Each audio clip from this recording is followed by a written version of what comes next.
Where do we come from? And where are we going?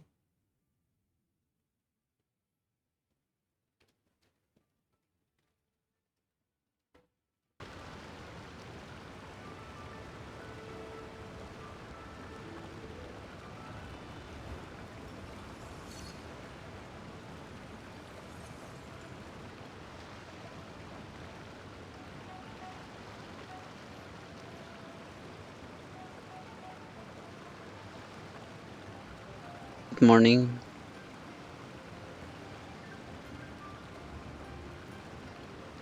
Well, it's noon for me.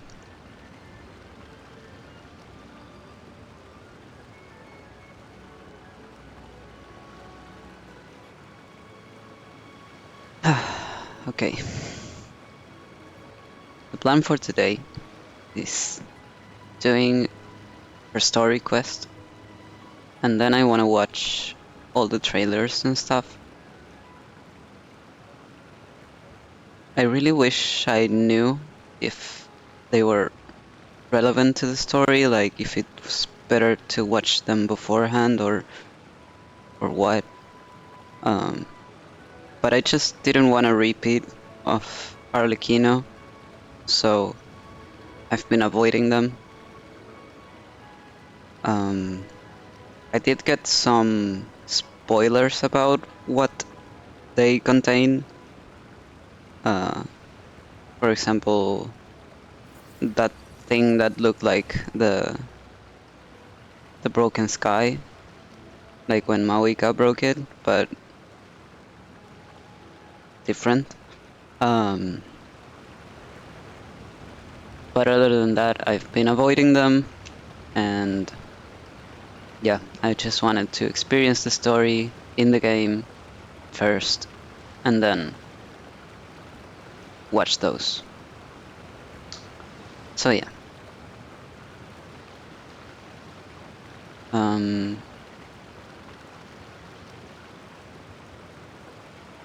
All things come to an end, even time itself.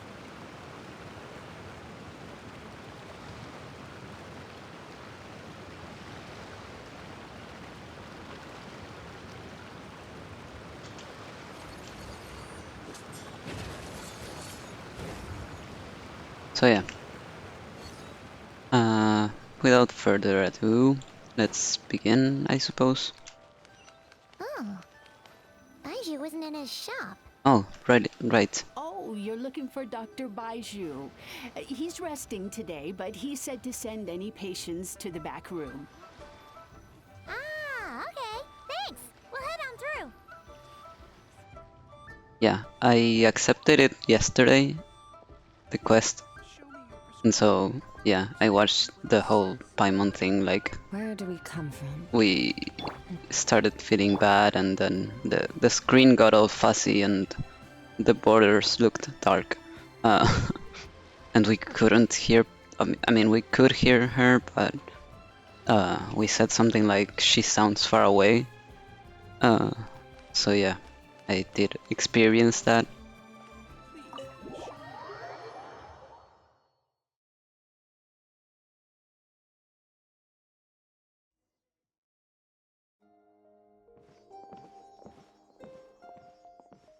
No, Changsang doesn't have a voice. I can't do her justice. Ah, looks like we have a special guest. Traveler, Paimon, welcome. What can I do for you? It's the Traveler. He looks absolutely beat these days. He has these huge dark circles around his eyes, like he hasn't slept a wink. Is he me? And he keeps spacing out. You have to call his name several times before he snaps out of it. What do you think it is? Is he sick? Oh, is Traveler prone to sickness? I find this surprising. I guess I could be. Very peculiar.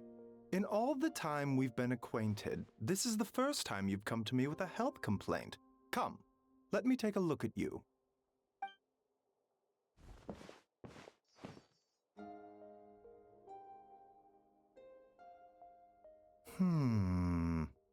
Okay, Paimon does not like that expression, Baiju. It's not serious, is it? Complexion is good, eyes are clear, breathing is steady, pulse is strong. Physically, you appear to be in good condition, traveler. In theory, your energy level should reflect that. You should be feeling right as rain. And yet, I do feel like something is off. Hence my concern. A clean bill of health is usually a good thing, but in this case, it likely means your situation is more complicated. Physical illnesses come with detectable symptoms that can be used to diagnose, medicate, and cure the condition. But afflictions of a non-physical nature, they fall outside a doctor's realm of expertise. I think that's worse, isn't it? Huh? What do you mean, non-physical nature?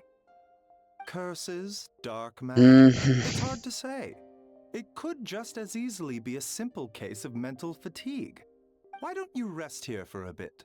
Whatever it is we're dealing with, clues to your condition are sure to reveal themselves in time. Once we know the root cause, we can administer the right treatment. I've seen my fair share of mental afflictions. To start with, some calming incense, a good night's sleep, and a good meal will do you a world of good. In the meantime, Changsheng and I will review the relevant literature for afflictions that present with mental fatigue. Still, we're not experts on this kind of thing. I say, you should strongly consider calling in a specialist as soon as possible. Oh, must be a rare condition if not even Baiju and Changsheng have seen it before. I hate it. Well, all we can do is take their advice. You look like you're about to collapse anyway. Isn't it like the worst if you go to the doctor and they say, I don't know what's wrong with you? Just get some rest. Paimon will be right here by your side. Fingers crossed you'll be all better when you wake up.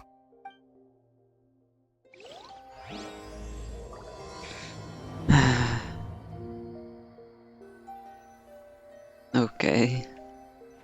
Oh, just rest. Is there anything I can look at? Oh, I can just leave. I don't want to leave.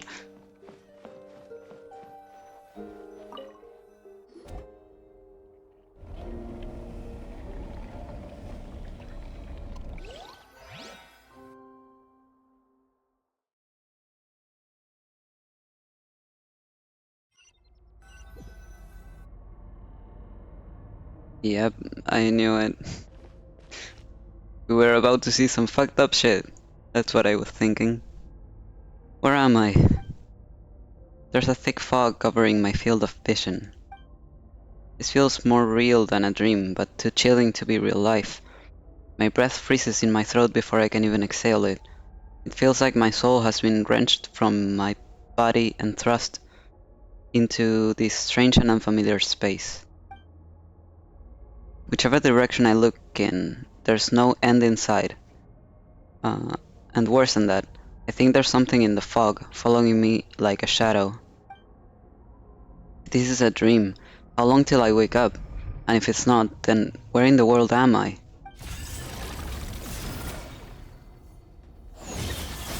Oof! What in the... Something just pierced the fog and stabbed me in the back, but there's no blood. There's a strange light coming from the wound, and I see these familiar looking spikes retreating back into the darkness. Deep inside it feels like a part of me is missing, and now another wave of fatigue is washing over me.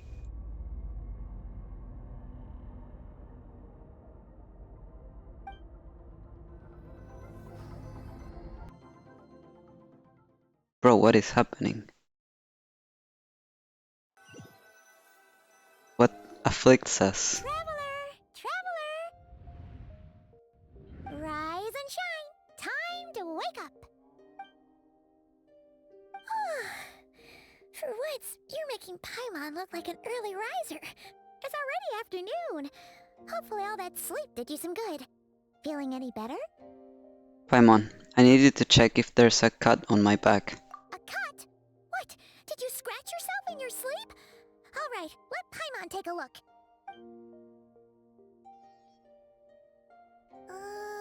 Nope, nothing there. Wait, did you have a nightmare? Okay, don't panic. Paimon heard that dreams tell us what we need by showing us the opposite. So, if you had a nightmare, maybe all you need is something to cheer you up. Come on, Paimon will treat you to something yummy.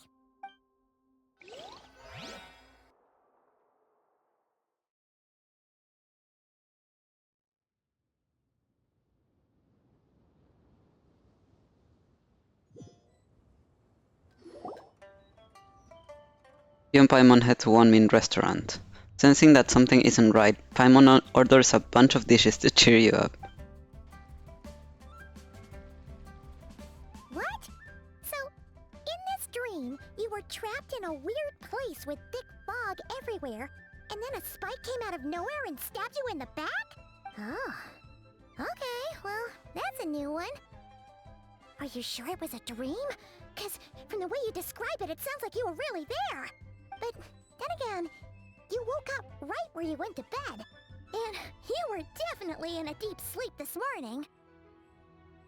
I don't know what to make of it either. Maybe it was just a very lifelike dream. Then, it's decided. Paimon will stay up and watch over you tonight. If anyone tries to mess with you, Paimon will beat him up. Or, wake you up first and then we can beat him up together. Paimon's smile has a way of putting me at ease. But what I saw is still bothering me. That dream was so chilling, and it almost feels like there's something watching me from some corner of the world even now. Something stabbed me in my dream, but when I woke up, there was no wound. Still, if I focus on that area, I feel a vague aching, not itching. Almost as if, deep underneath the flesh, something is... Something is missing? Did you just say something? You heard that too? The flesh remains whole, but the soul is incomplete. Left unresolved, the mind will wither away along with it. Excuse me? Wait! Paimon remembers you! Your child's master! Skirk? Okay guys, she's Skirk. Skirk! Right! What are you doing here?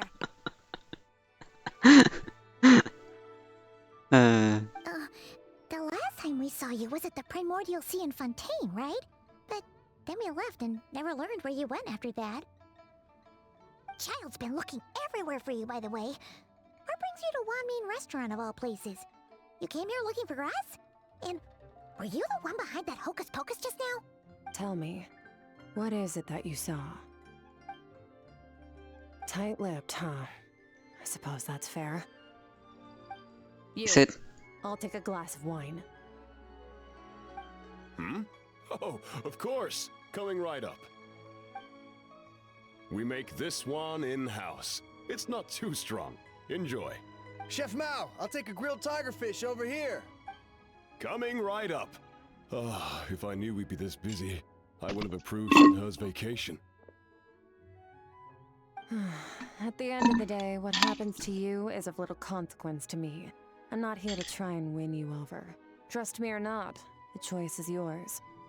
If you want my help, now's the time to speak up. You have until I finish my drink. What do you know about the situation? I was investigating an abyssal disturbance in the area and happened to notice you. Part of your soul is damaged, and the wound bears traces of abyssal corrosion. Need I say more? Neither of those things sound good. Skirk seems to know something, and given what I've seen of her strength, I bet she can tell what happened to me. I don't know what her goal is, but in this moment at least, I don't think she has bad intentions. Well, should we trust her? What do you think, Paimon? She mentioned an abyssal disturbance. Maybe that has something to do with what's going on with you. But we could always find a different expert on the abyss to help us out. Not on short notice. Yeah, and that thing she said about your soul being damaged is scaring, Paimon. Definitely something we should fix sooner rather than later. Skirk's an interesting one, that's for sure. But from what Child's told us, she doesn't seem evil, at least. 1, 2, 7, 10. That'll do. Well, have you made up your mind? 10 mora for wine. Excuse me. You're really underpaying, Chef Mao. What I saw was a dark space shrouded in a dense fog that wouldn't disperse. You give birth. I can speak. That's all we know, Miss I just Skirk. panic with those. Ma'am, can you help us? Hi, Tiki God. So, you Thanks for can't joining. disperse the fog. I understand. Come find me in the Gualia Plains when you're done here. Oh, and I left cash for the drink on the table. Settle the bill for me, will you? Yeah, 10 mora isn't gonna cut it. Oh, okay. Huh? She disappeared. You and Paimon quickly finish. Okay. Wait, hold on. You overpaid. Here's your change. Oh, no. This includes the drink, so it should be the right amount. I didn't think you two ordered a drink. Fucking kiss me.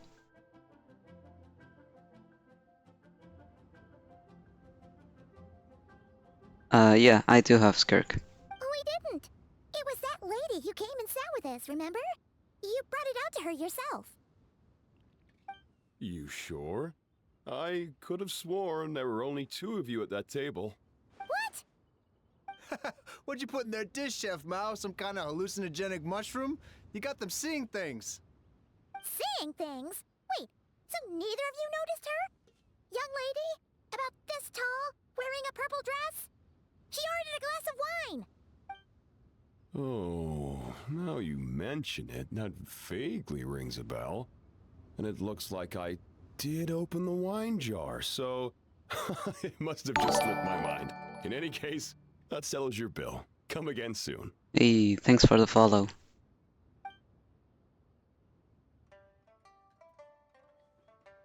Coming! Oh, she didn't have a voice. I just skipped her. Sorry. Okay, what was going on there? It's like they didn't remember Skirk being there at all. Even Paimon was half convinced we hallucinated the whole thing. But that Mora she left for us was definitely real. That reminded me of Acheron. You know. Weirdly. Oh, this whole situation is giving Paimon the creeps. But Oh, my bad.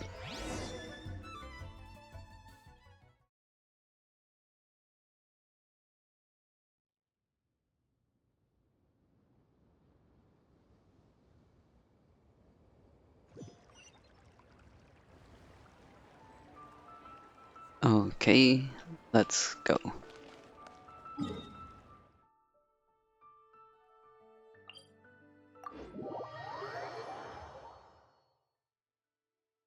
The fuck is happening?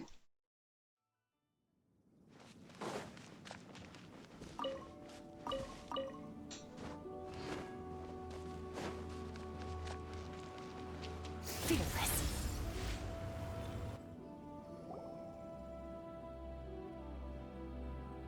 whoa, what are all these Rift Hounds doing here? Huh, looks like they're collecting something.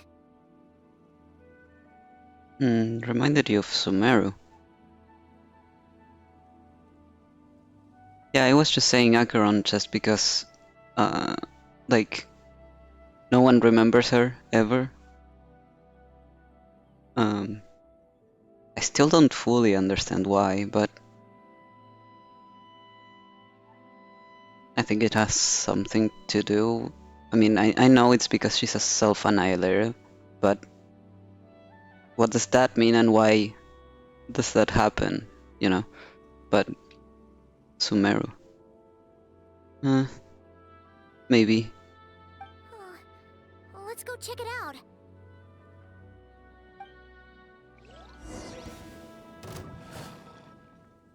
No, my sword! Witness the power. Shower me with praise! The pinnacle of excellence! Nice!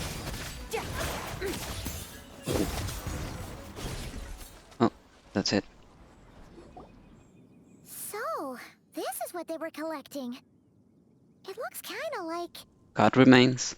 Yeah. What is going on here? Hmm. From the moment they are born, all beings with great power have an impact on this world. Even if their body is sundered and their soul extinguished, their influence remains.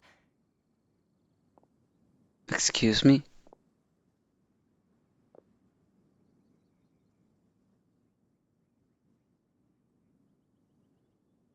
Okay, yeah, you're talking about the gods, or, well, gods, quote unquote. Gods are the most common example of that. Mm-hmm.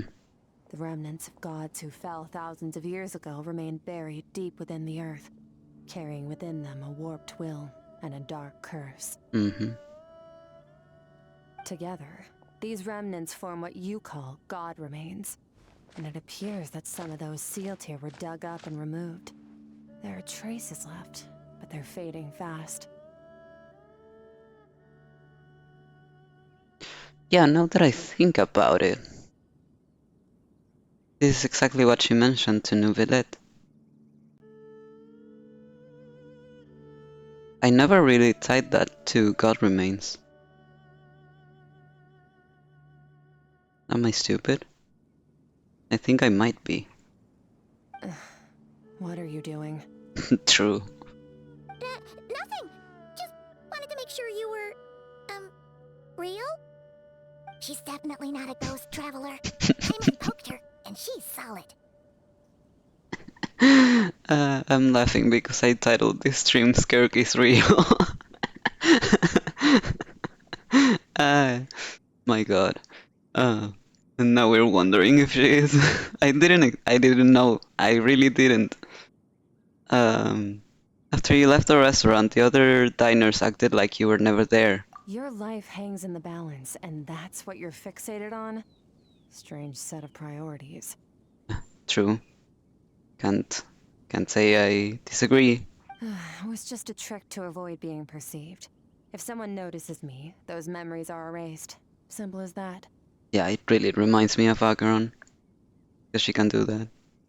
Unlike you, I have no desire to establish a connection with the world. The weak and the lowly have no right to remember me. They're lucky they only have a few missing memories to show for it. Okay, ma'am. Now, can we please get back on track? Okay. Where were we? Right. The God remains. So, basically, there's now less of them here than there used to be, right? Isn't that a good thing? In our experience, God remains are 100% bad news. A lot of terrible things have happened because of them. Maybe it's a good thing by human standards, but power doesn't come from nothing, and it doesn't just disappear for no reason. The remains aren't just gone, they were taken. Like, part of my soul was taken? Very clever, traveler. You aren't the only one who had something taken from you. There are victims like you everywhere. The only difference being, you can speak, and the remains cannot, so it went unnoticed. Yeah, so then why did this thing take something from a living being who can notice? That seems kinda stupid.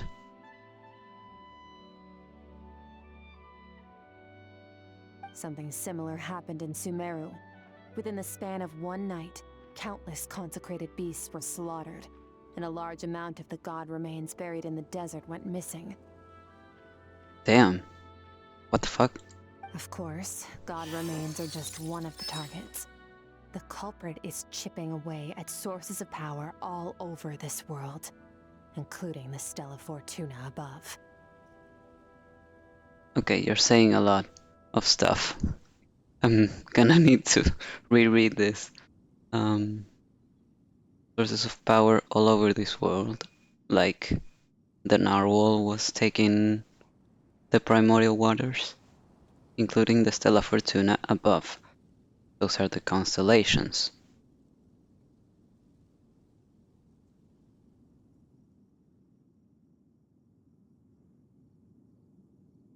Interesting. Wait, you mean the stars? Mm-hmm. 42 of them have died out in the past few months alone. In khaenri'ah, people believed that powerful individuals have corresponding Stella Fortuna. Even should that individual fall, their Stella Fortuna would not disappear, but gradually evolve into a new constellation. This is literally my theory on the constellations. Because, like, you know, in 1.1, we had the Unreconciled Stars event, where essentially a fucking constellation fell from the sky. And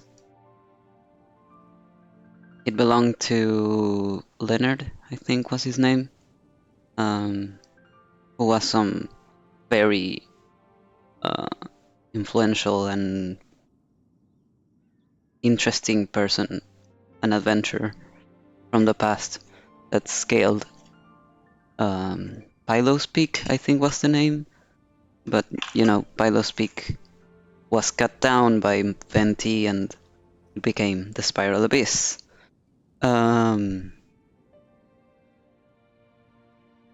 But yeah, what I was getting at is his constellation fell, but that's the only time we saw that happen. And I presume it would happen more often if all of them fell every time someone dies. So yeah, I really was thinking that constellations get inherited.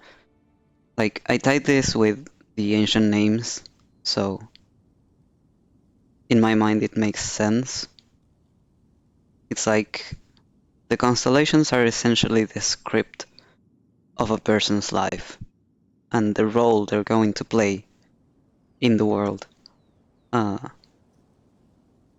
so once one person that was covering that role dies, someone else in the future will take that role because it's needed. So yeah, I really went on a tangent there, but let's continue. Yet now, stars are disappearing from the skies entirely, and it's not hard Right. to deduce what's happening to the power they contain. Right, because in Unreconciled Stars, they were falling, but here they're disappearing. Like, they're there, and now they're not. Something has been leeching power from this world, like a parasite steals nutrients from a host. And now, it's no longer satisfied with the remains of the dead. It wants you. Yeah, this first sentence reminds me of the narwhal, but what is it about ether that it wants? I mean, yeah, we've been new, he's on the same level of power as gods. So does he want power? Or it, I suppose? This time, it only took a fragment of your soul. But next time, there's no telling how far it could go. You're asking the right questions, Ether, but why me? No one knows.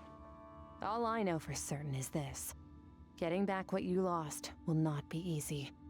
Considering how much power this entity has stolen, it must be a god-level being by now at least. But that's not the real concern. Souls are fragile things, and yours could easily be crushed if you go up against it. So you're gonna help us, right? We're going to help each other. You are my ticket to uncovering this thing's true identity. Well, great! You seem super strong and you know a lot about the Abyss, so Paimon will take it. Thank you. Don't get all mushy on me. All I'm doing is helping you get back to normal after a sudden crisis. It's not getting mushy to say thank you. And I should warn you, Getting mixed up with me can have unforeseen consequences. We're on very different journeys. You don't want to be in my debt, trust me. You help me uncover the truth behind this entity, and I'll help you recover what you lost. This is a transaction, that's all. You would do well to remember that. Now, come along. Yo, we're finally taking a trip through an abyssal rift. Yeesh! You'd think she'd be a little friendlier since she's agreed to help us. But nope, she's just like when we met her in the primordial sea. So cold. Yeah, she's cryo. Well, whatever. If that's how it's gonna be, then she doesn't deserve our friendship. What she does deserve is a super embarrassing nickname. Oh god. Ah! Paimon's got it. Frosty the Lavender Melon. Serves that ice queen right. But you're Lavender Melon. Anyway, the important thing is that we get that piece of your soul back. So, let's follow her and see what sort of plan she's got.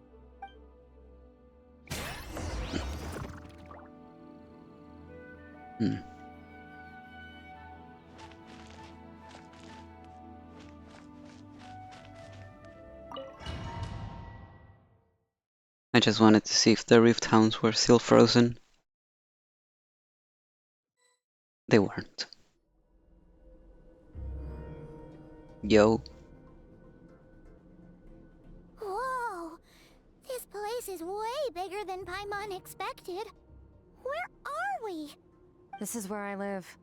I suppose it's the closest thing I have to a home here. Seems more like somewhere in the abyss. It is. I brought you here because time flows differently in this place. I don't know how much Ajax has told you, but when he fell into this space, I mentored him for 3 months. In that time, only 3 days passed in the outside world. I like how she calls him Ajax. Because she really has no dealings with the Fatui and probably doesn't care about them. So yeah, why would she call him Tartaglia or child? He's Ajax to her. Yeah, he did tell us this. Ajax? Oh, right! That's Child's real name! Yeah, Paimon remembers him mentioning something like that. So, a month here is equivalent to 1 day in the outside world? That should mean we're safe from that power-hungry soul snatcher for now, right? Yes, well, I didn't bring you here just to show you around. In the outside world, the Traveler could be attacked at any moment. But coming here has bought us quite a bit of time. Now, we just need to figure out how to investigate that place you saw. The one full of fog. Both your description and the abyssal disturbance I felt point to that space having some connection to the abyss. The thief who stole that fragment of your soul is hiding there. But the abyss is a chaotic and turbulent place. If we want to pinpoint their location, we need to see what that space looks like without the fog.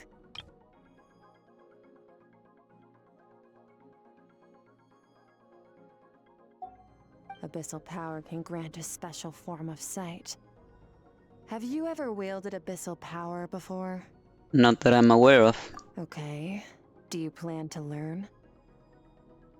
I'm kind of at odds with the abyss. That tracks. All the information you have suggests the abyss is something sinister, and that abyssal power is a wild and dangerous force that always spells disaster. Are you implying it's not? And you're saying that's not true? Depends on your perspective. Floods and hurricanes take countless lives too.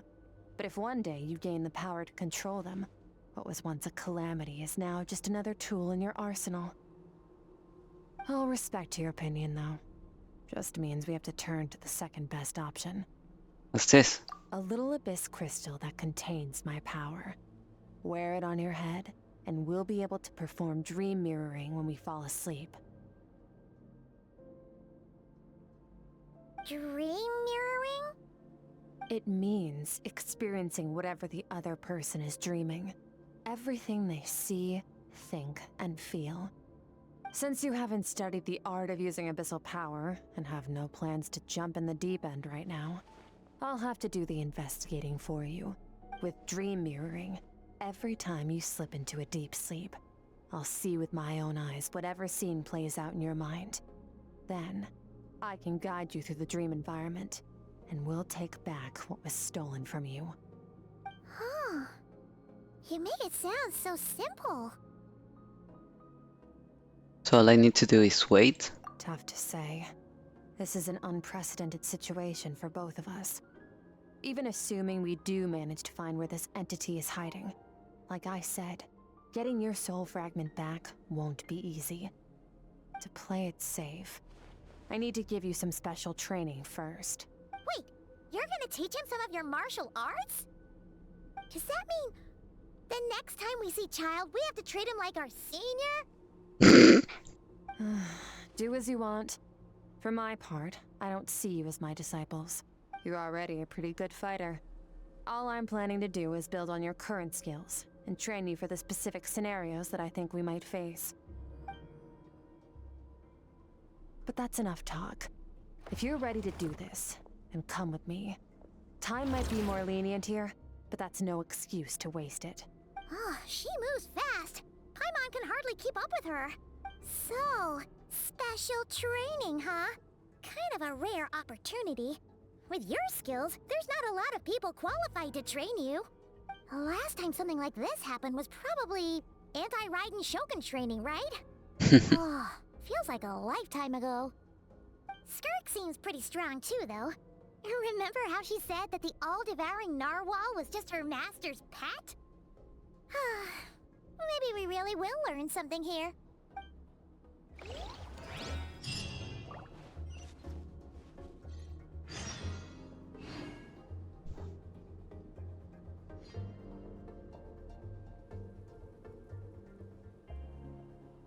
Oma symbol again.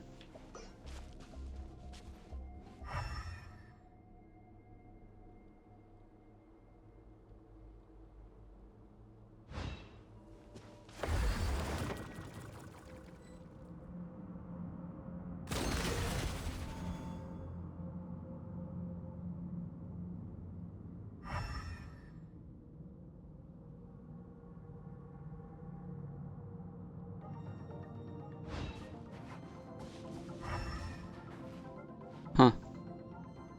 That's interesting. Is it not the same assets from the chasm? Because those usually still look like something when you look at them through elemental sight. Hello, I'm here. Ready? Yep. Bring it on! Your training will be split into 3 stages. Testing your blade work, elemental abilities, and reasoning skills. We'll start with blade work. You're no rookie in this area, so I won't bore you with the basics. During your long journey, you've no doubt sparred with a lot of talented sword fighters. Consciously or not, you will have picked up all kinds of techniques from them. You bet! There's Kaya, Master Jean, Kuching... Oh, and Kazuha, Ayaka... Yeah, we've met sword masters like you in every nation we've been through. You sparred with a bunch of them too, right? Nice to know it's all gonna come in handy now. Don't get too smug. In sword fighting, techniques alone are not enough. You need a cohesive system to bring it all together. A style or school of fighting. To use the human body as an analogy, your style is your skeleton, the foundation, the framework. Techniques are the muscles and other flesh attached to the bones. This is where your strength comes from. Improving your sword fighting is like growing that body. If your frame got bigger and taller, but you didn't add any muscle mass, you'd be weak and flimsy. Then again, if you packed on pounds of flesh without a big enough frame to support it, you'd end up bloated and unwieldy. Understood. So what's the next step? You need to do some introspection.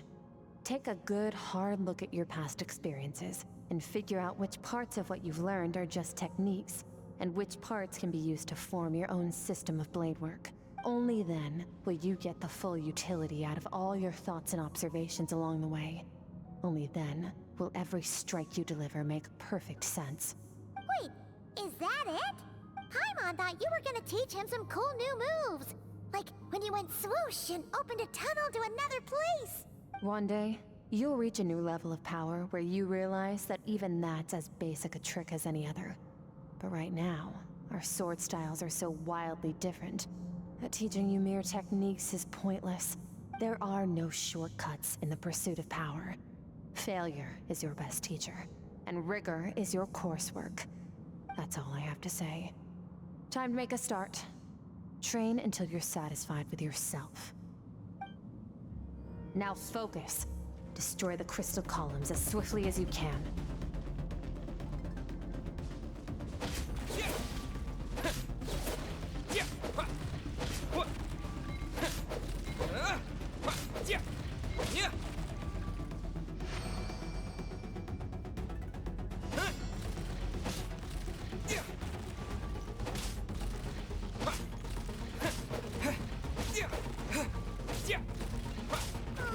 This is making Paimon's head spin. Hang in there, traveler!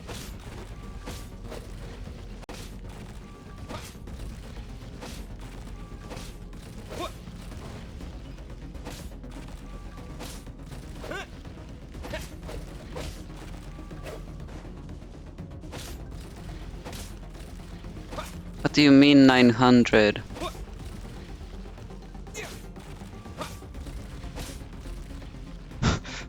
Thank you. Okay. I'm in the zone. Limitless power is searching through me. Whoa. Too bad I only got to use it once.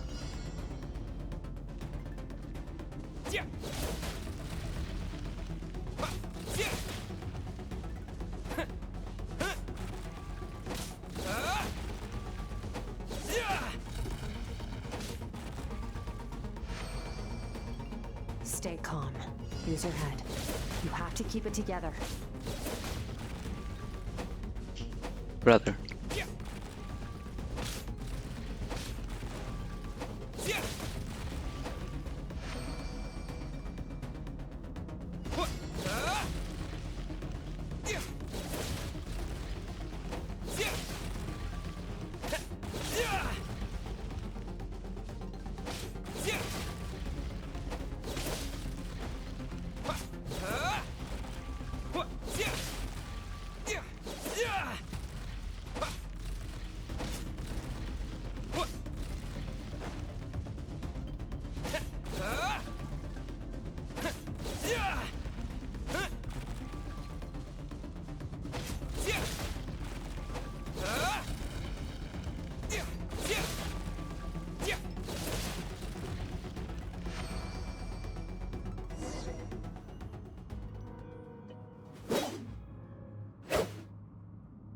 Amazing. This is transforming my whole view of sword work. I'm using the same techniques as ever, but now they're having different effects. It's as if I've unlocked a hidden door in my mind, and there's a wellspring of strength on the other side. In my mind's eye, I'm seeing images of the friends I've made in Teyvat. Theirs are the sword styles and techniques I have come to know. This will be frozen in time. My love!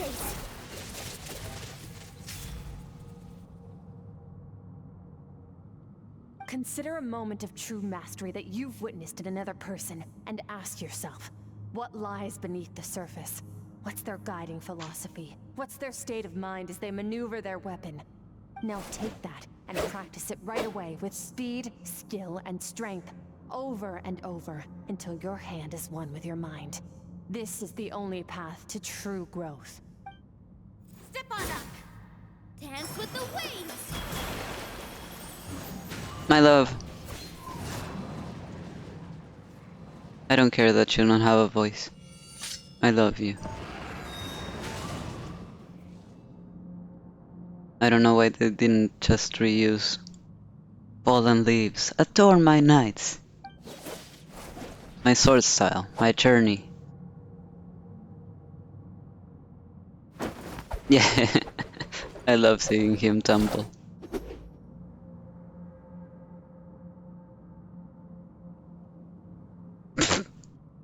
If you start to tire, empty your mind, but do not stop.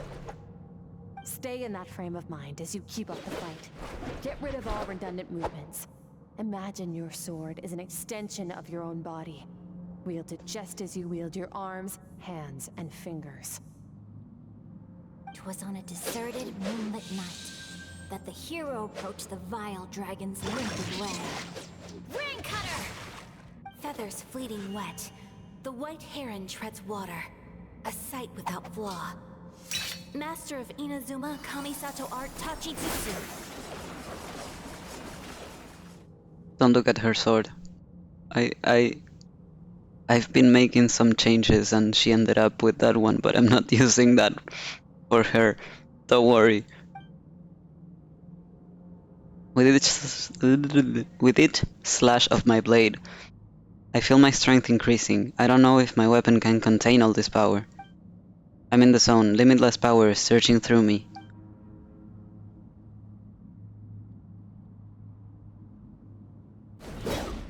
Yeah. You slash and swipe until you've exhausted Huh. something. Looks like you've made some real progress. That concludes your training session. Awesome! Paimon knew you could do it! How do you feel? Exhausted. As you should be. Time flies when you're training hard. You've actually been going for several days now with no rest. Yeah, meanwhile Paimon's had a whole bunch of naps.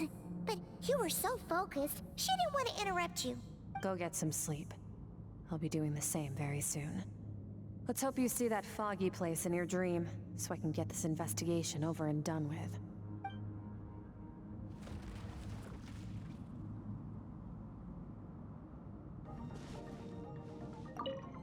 Sometimes, you have to practice a single movement 1,000,000, maybe 10,000,000 times, before the breakthrough moment comes. Nothing in the outside world can help you in this process. The most important thing is to remain patient. Interesting. So did we get a buff?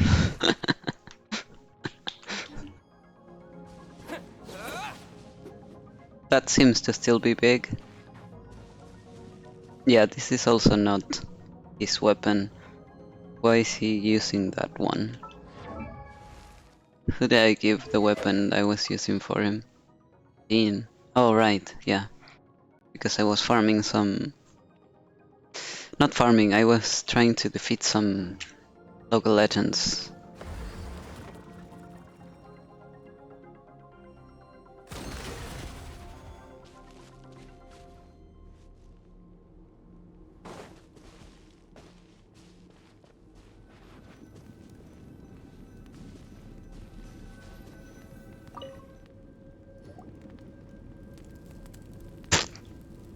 She's dead.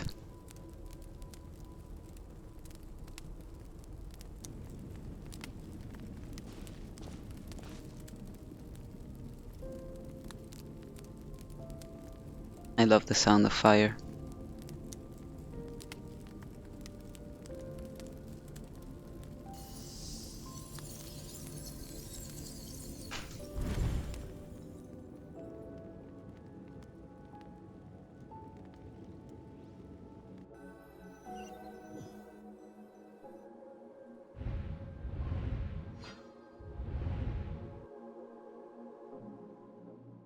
What is this place?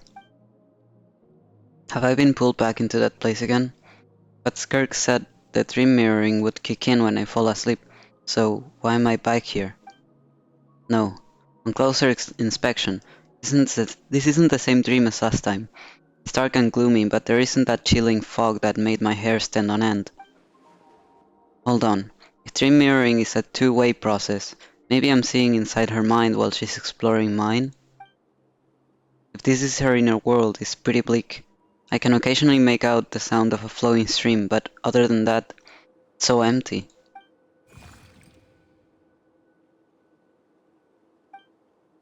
What's that? What a strange looking creature. Where did it come from? I think it wants me to follow it. Might as well see where it leads.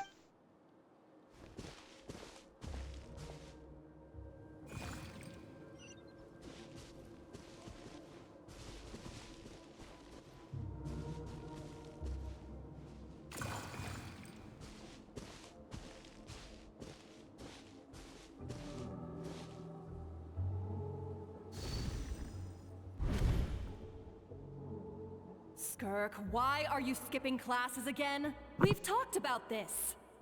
'Cause he's a crabby old man, and he's a boring old man. I don't like going to his classes. Excuse me. You shouldn't talk about your teacher like that. It's very disrespectful. All right, let's not get into a big fight about this. Skirk's learned what she needs. There's no point forcing her to sit through more classes if she doesn't want to be there. But I'd still love to hear about what you got up to yesterday. Why don't you tell your dad all about it? I went diving, and I saw this huge fish. I never knew they could get that big. It looked kinda dumb, though, with that stupid big fat head. I tried to shake its fin, but it just spat water at me. Oh, and today, I'm gonna go to that prairie up north. There's supposed to be this giant bird there that can spit fire. I bet if I climbed on its back, it could fly me all the way to the stars. Then I suppose your old dad should get one as a pet too. Otherwise, how are you gonna hear me call you for dinner up there in the stars? When it's time to eat, I'll come back on my own, Zilly. Anyway, gotta go. Bye, Mom. Bye, Dad. Wait! Put on a coat at least. You'll catch a cold. I'm talking to you, young lady. You spoil that child, you know. Ever since that merchant ship arrived, she practically lives outside. Always going on about exploring the beyond one day, whatever that means. Ah, let the kid do what makes her happy. Besides, we both know you're all bark and no bite. Come on, our little adventurer is gonna be hungry when she gets back. Let's get started on dinner.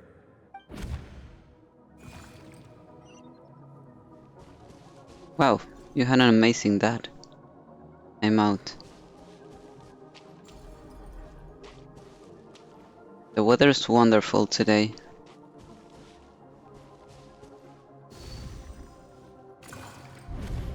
The stars shimmer high above. But what lies beyond the stars? Mountains as far as the eye can see? An endless snowy plain? Or maybe buildings taller than the sky, like the people from the merchant ship said. I can't be the only one asking these questions. The universe is fascinating. If only I could meet some other people like me. We could set sail together and explore every corner of the world. I'm sick of being a kid. There's so many amazing things out there, and I'm ready to see them all. But for now, I'm starving. Better get back.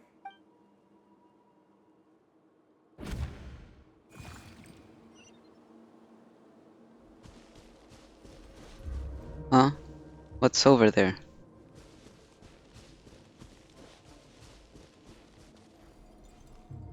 Something's going on.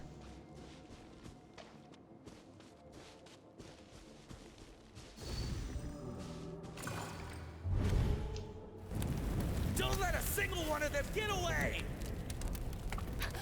No, please, spare the children! Stay back! They're coming! Run! Help! Eliminate the threat. Take them down. Don't be scared. Ah! This way! We'll never make it! Fire. There's fire everywhere. What happened? I told you we shouldn't have trusted these outsiders.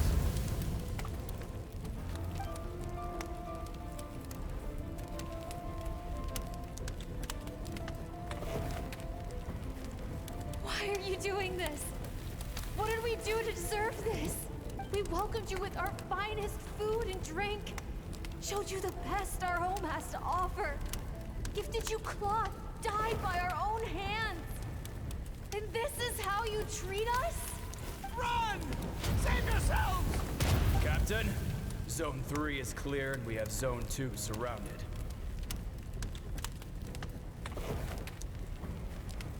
Begin extermination. Remember the orders from upper command. No one is to be left alive. This is strangely reminded me of the story from A Long Night's Oath, I think was the name. the other artifact set that's in the same domain as Finale of the Deep Galleries. It's especially reminding me of the part of the story where essentially the Light Keepers are sacrificed. Like, technically they were supposed to get help from the Fatui, but the Fatui decided to let them die. Rest assured, sir. We have enough munitions to annihilate these savages and burn their entire civilization to the ground. Good. The only ones who put up a real fight are that man and his wife, correct? What's their status? We shot the man in the ankles and the wife broke her wrist attempting to fight back. They won't be doing much more fighting. They're holed up in their home for now, but they won't last long. To prevent them from making some kind of last stand, we're planning to clear out the other zones first so we can send a bigger squadron to surround them. Well, well. Turns out some of these beasts do know how to use their claws. Now the threat these savages pose will be undeniable. Let them cling to what's left of their lives for a little longer. Once the other zones are cleared, I'll cut off their heads myself.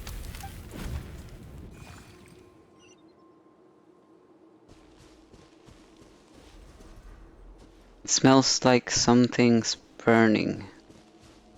What's going on?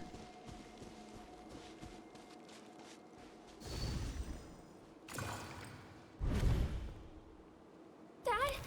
Mom? Skirk, you're all right? Thank heavens. I'm so happy to see you, sweet girl. But you need to go. It isn't safe here. They'll be back any second. What happened? You're bleeding a lot. Dad? This is the place. Alert all units. Prepare to surround. Run, Skirk! Run as far away as you can. Don't trust anyone. Your dad and I, we're not afraid to stare death in the face, but we need you to survive. My clever girl, so curious. You're already so brave. I know you're going to grow up to be such a positive light in this world. Whenever you miss us, just play this song. Remember, life is a gift.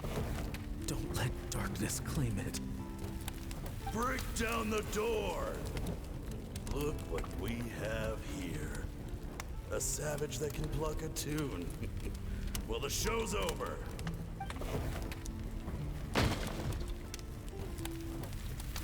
You! Stop singing! Shut it! I said shut it or I'll make you! Fine. Have it your way!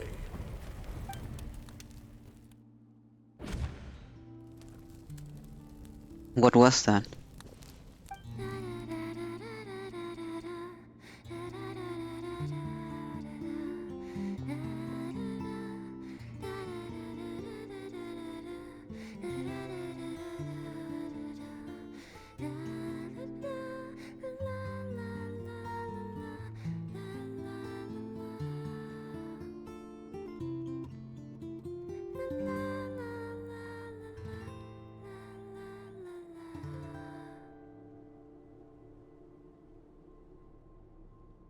That was the song that they put on her trip marketing, and then they changed it.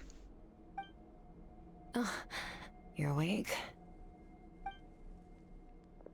I found a few clues while you were asleep, but it's only a start. Now, time for the second stage of your training. This time, the focus is elemental energy. Come find me when you're ready to begin.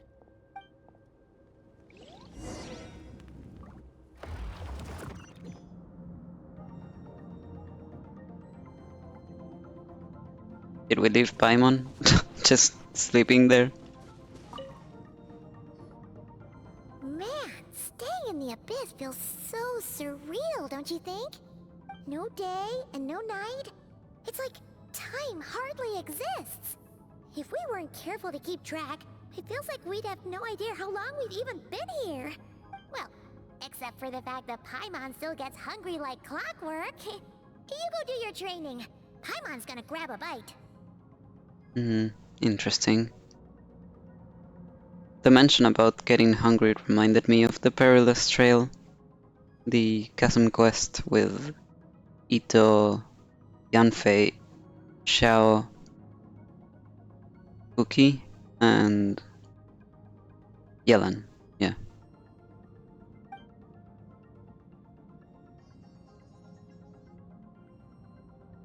I'm ready to start. The way I see it, the pursuit of power is divided into 3 stages. The first is mastering the use of standard weapons. Next is learning how to harness natural energy. And after that, you're free to challenge even higher dimensions. The natural energy of Tevat is, of course, elemental energy. But that's not my area of expertise. I draw from a different source of power. A different source of power? Abyssal power, yes. Also known as the power of the Void Realm. Mm-hmm. My master, Sertologi, is a true expert in that area. After all, he was one of the group of 5 that infamously stole the all-encompassing power of the Abyss. An act for which the people of khaenri'ah gave them the epithet, the 5 Sinners.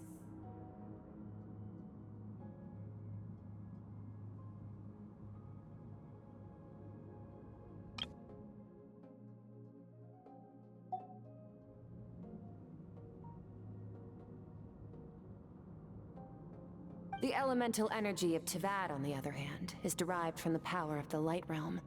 These 2 forms of energy exist in direct opposition to each other. Suffice to say, there's not much I can teach you this time. But there's something familiar in the power you use. It almost seems related to cryo in some way. A keen observation, traveler. Call it respecting local norms. The Abyss stands in direct conflict with the will of this world.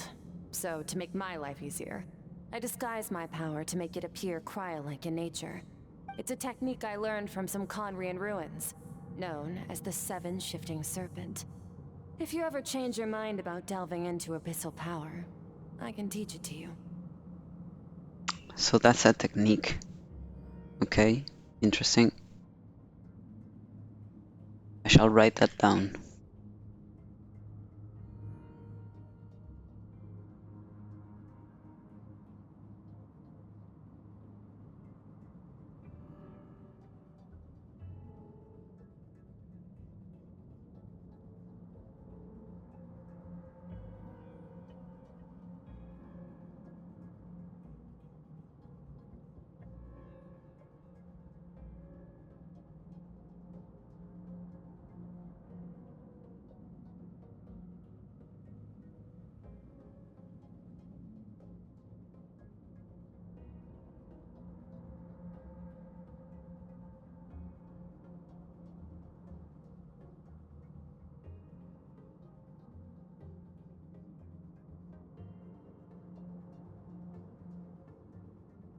I have the ability to purify abyssal power. So I've heard.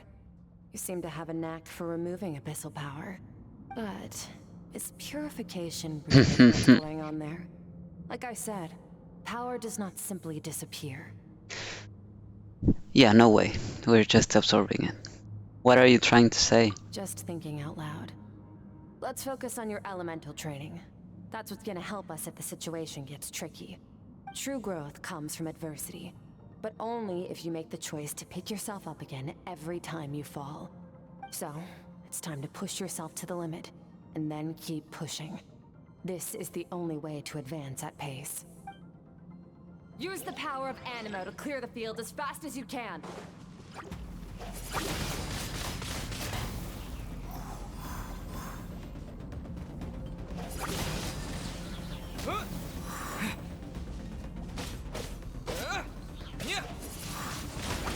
Windblade!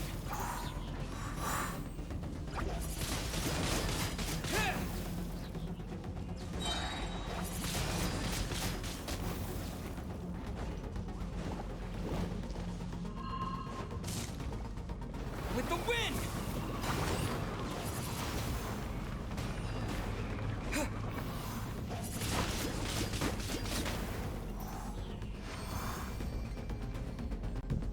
Observe your surroundings. Look for things you can use to tilt the scales of success in your favor.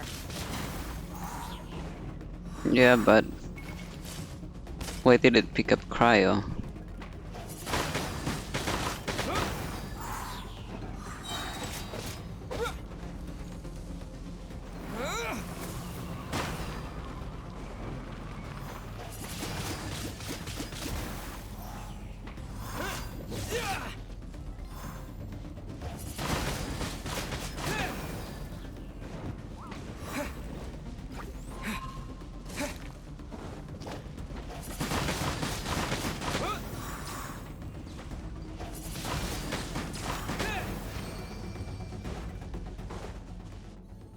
Train the elemental powers one by one, and then with Hydro.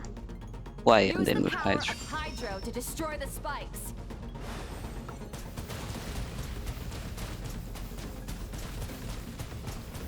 Water jet!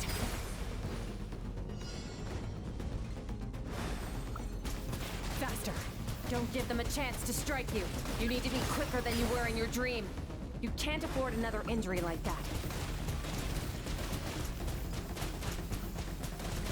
Go!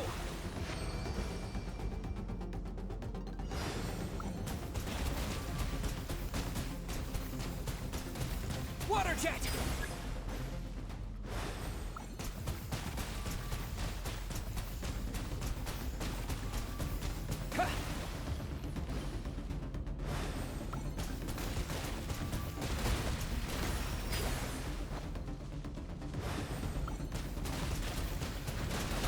Go!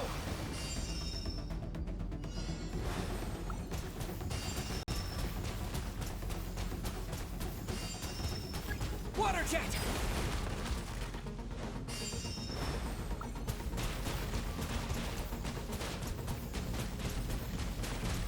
Go!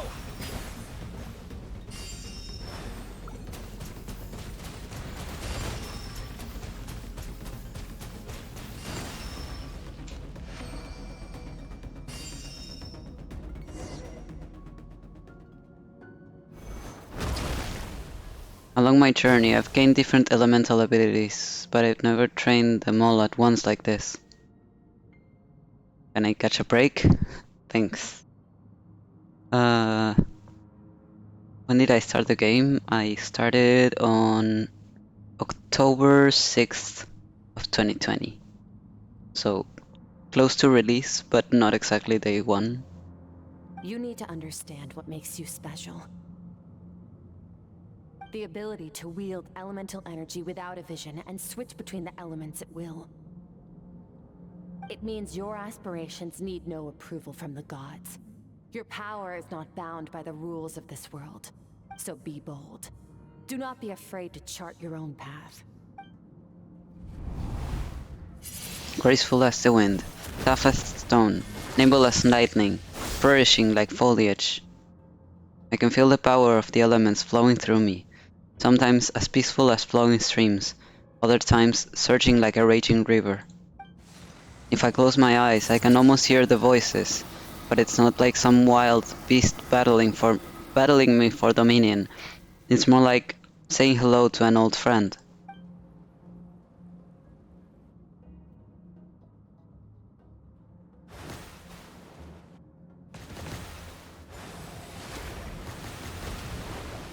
Very good. It seems you've reached a deeper level of connection with the elements. How long has it been this time? Long enough for you to lose yourself in your training, which is a good sign. Relentless practice with the elements has drained all your strength, but it's also what allowed you to make progress. Get some rest. When you wake up, we'll proceed to the final stage of your training.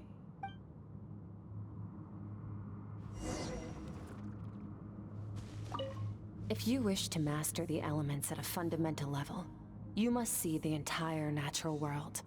Nature in all its places and forms. That is part of what it means to be a traveler. And that's why Kazuha is best boy.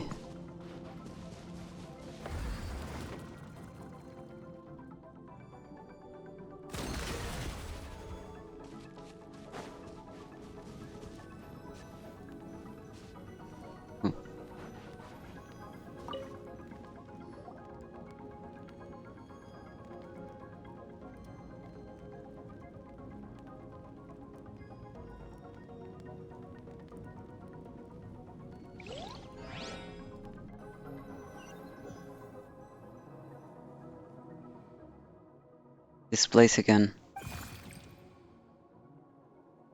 Did you bring me here?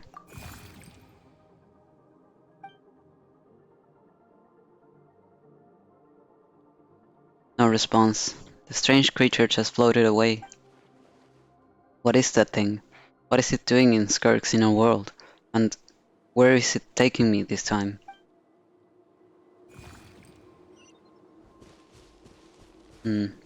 Yeah, my question is, who is this in particular? What is the secret to power? Since this is Skirk and that thing looks like something like this, then who is that thing representing? Longing, hatred, self-preservation. No, it is fear. The fear of losing those you love. The fear of watching your home burn. Fear of loneliness. Fear of death. Fear is the source of evolution.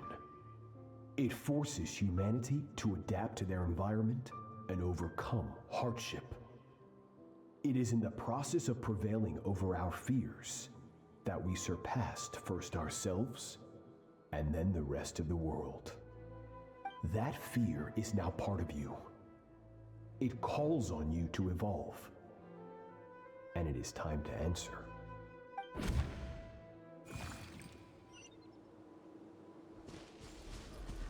Ow. It hurts. Daddy, mommy.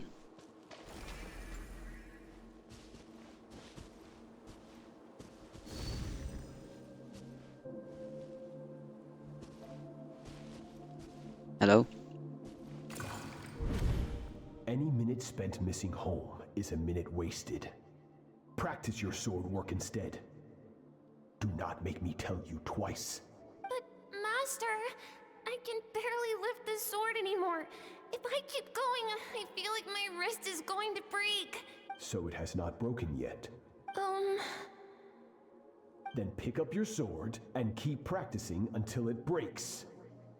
I want to hear the cracking and splintering of bone. After all, bones can always be reset.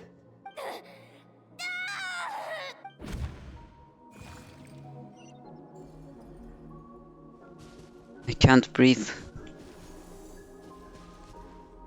Everything's gone black.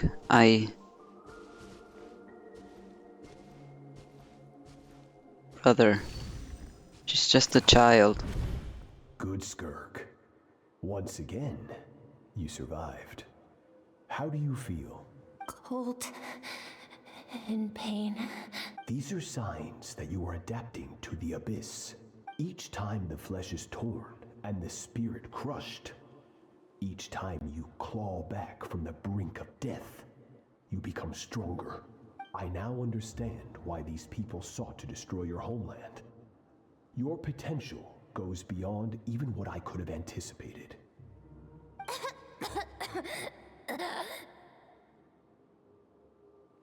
But you still have much to learn in your pursuit of strength. Your mind is rife with distractions. From now on, I shall show no mercy in your training. You were showing mercy before? You must learn to shut out all the pointless emotion. Crush the self that makes you weak, and become master over your physical form. Get up, Skirk.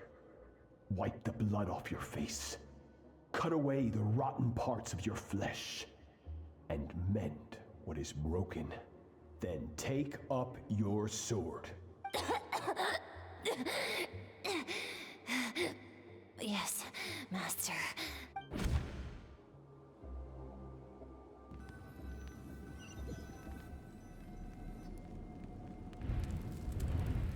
The dream is over, but I can't get that suffocating, oppressive feeling out of my head. I have so many questions about Skirk's past. Where does she come from? What has she been through? You're up! Hopefully you got some good rest. Skirk said to tell you that she's ready to start the final stage of your training whenever you are. So, want to head over now? Or did you want to wait a little? I really want answers, but right now it's vital that I complete my training. Once that's done, I'll find a chance to talk to her.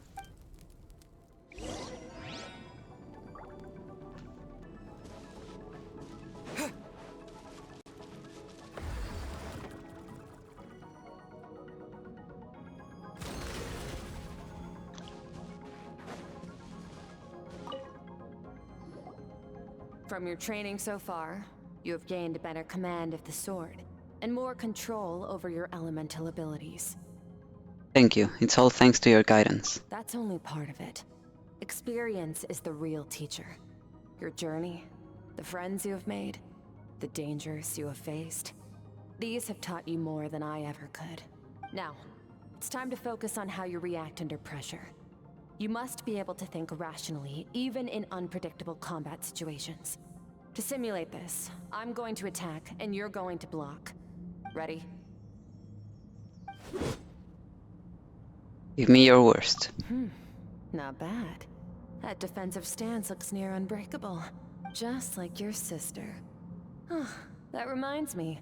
You still don't know what happened to her, do you? Excuse me? What do you mean, just like your sister?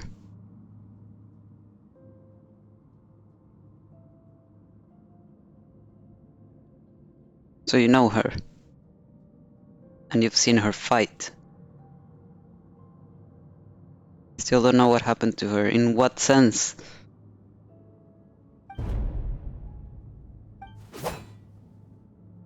When I said give me your worst, I didn't mean emotional damage. Hey, no fair! That's cheating! You think every opponent has the same moral code as you? You can denounce their deplorable methods all you want. But only if you live to tell the tale. The dead don't get to complain. Strong emotions will always arise in combat. Anxiety, anger, fear. But a true warrior is never at their whim. Only when you are free from the influence of emotion can you make the right choice, no matter the situation. Are you describing yourself? How amusing. Almost sounds like you think you know me. But you don't. You can choose your own path. We are not the same. Let's begin. Try to use reason over emotion. Make the most rational and advantageous decision in any given moment. Yeah. Actually, I am a descender. I am not tied to the fate of this world. This is your final training session. Look alive. Same drill as before, but this time I'm going to interfere. Hold your focus.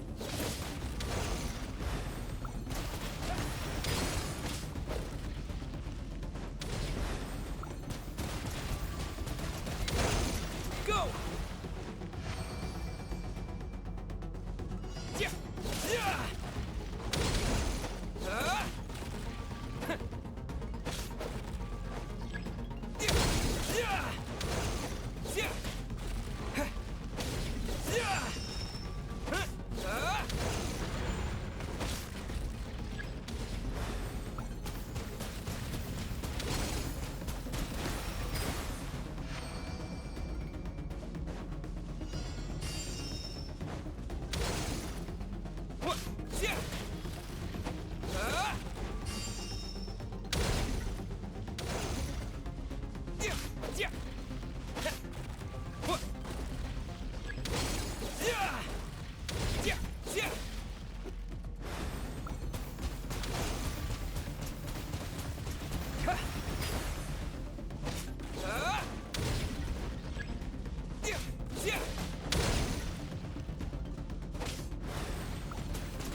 Water jet!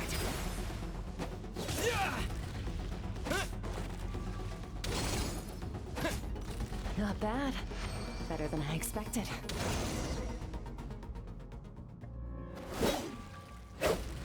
It's not easy to control my emotions. The battle is overwhelming, but if I can just focus all my attention on what my opponent is doing and how I should respond, it's almost like my emotions take a back seat. You're getting the hang of it. The first step to controlling your emotions is controlling your mind. You want a unified train of thought. It all comes down to focus. Focus. Focus on the battle.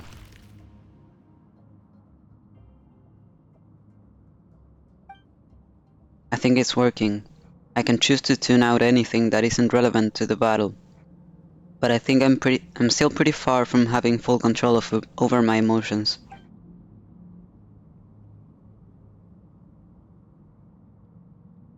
Your mind is rife with distractions. From now on, I shall show no mercy in your training. You must learn to shut out all the pointless emotion, crush the self that makes you weak, and become master over your physical form. Skirk went through this kind of training too, didn't she? How merciless does the training have to be to make someone substitute all emotion for pure reason? Stop. Let's pause here. One look, and I can tell your mind has wandered. That's to be expected. There's a limit to how long a human being can concentrate on one thing. Staying calm and focused sounds simple in theory, but in practice, it's more demanding than sword work or elemental abilities. Skirk is right. Now that I've stopped, all the emotions I was suppressing are rushing back to the surface. Pain, exhaustion, frustration, doubt. But exhaustion is the main one. I feel like I could fall asleep on the spot. Get some rest. No point training further if you're already dead on your feet. Like I said at the beginning, the only goal of this training is for you to reach a point that you're satisfied with. You managed to push past your limits, which is a good start. You can be proud of that, and sleep well knowing that you've earned it.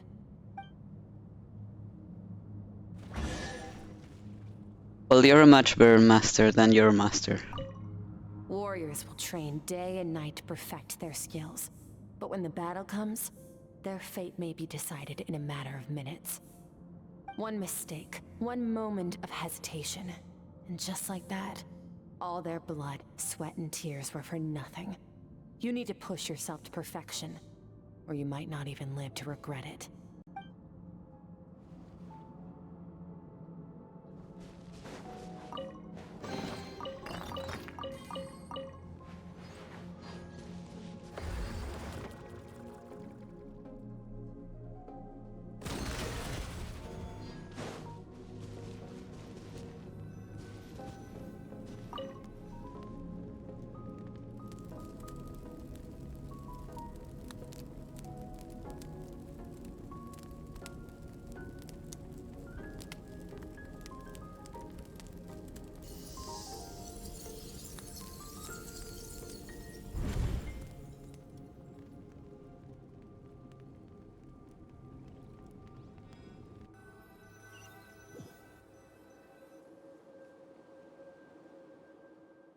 Looks like I'm back in Skirk's inner world.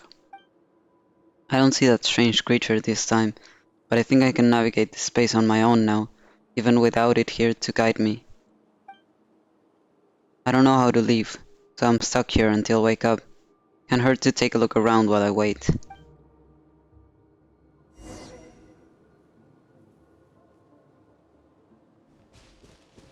Okay, let's take a look around. Skirk is amazing. She faced down that terrifying giant and cut its head clean off. She got hurt though, didn't she? I heard it was pretty bad. Yeah, well, that's a given. But the moment she was on the mend, she got right back to practicing her sword work. I heard Master suffered a grave injury once too. Lost an arm and a leg and still came back stronger than ever. Skirk's becoming more like him by the day. Yeah. Incredible. I wonder if I'll ever reach their level. They're always so resolute, so unshakable.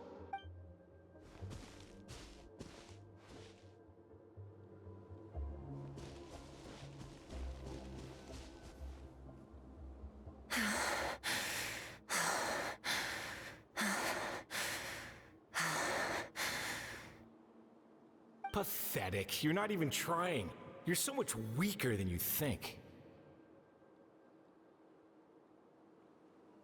Skirk, have you become a positive light in this world?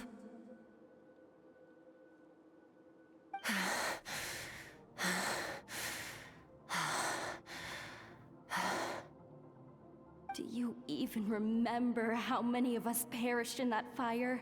How many bodies were left to rot on the scorched earth? Yet you alone live on.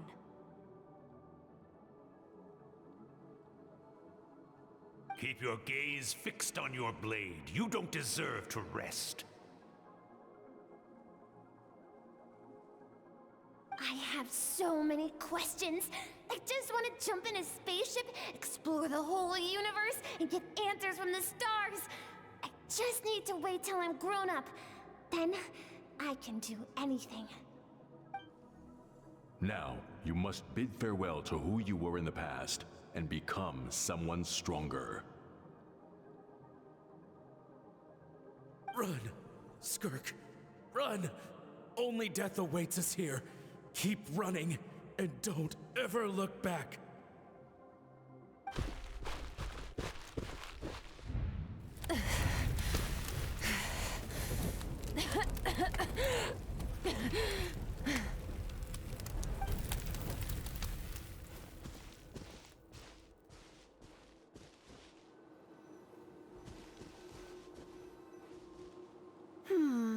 Let's see here. First things first, you need a new identity. Going around telling people you're from somewhere beyond the stars won't do, now will it? How about saying you hail from beneath the earth instead?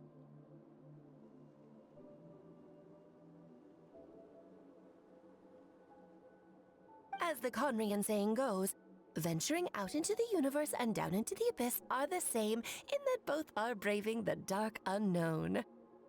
Well, I'm a visitor on this planet, so I'll follow the rules.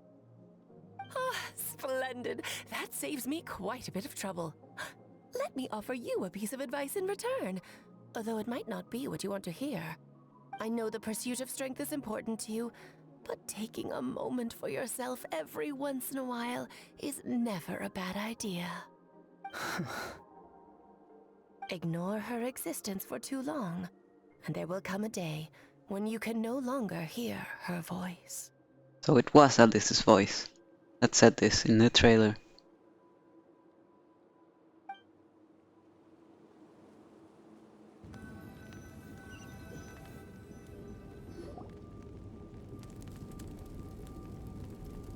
Yo, look at all that fish. Huh? The dream is over. You can hear the crackling of a fire in the distance, and there's a fragrant aroma in the air. Grilled meat. You're awake! You must be starving, right? Ta-da! A barbecue feast just for you! I am a little hungry. Of course you are! That's why Skirk and Paimon got this all ready for you. Dig in! Before it gets cold. So you're best friends now? Ah, well, if you're around someone long enough, it's bound to happen. Plus, Skirk can cook. So, Paimon decided she can forget the whole Ice Queen thing. Paimon's not one to hold a grudge. Here's an idea. Let's save the chit-chat until after the meal.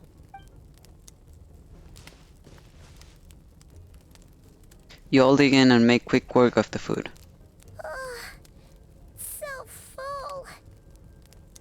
Okay, it's Paimon's turn to sleep now. Wake her up when it's time to go.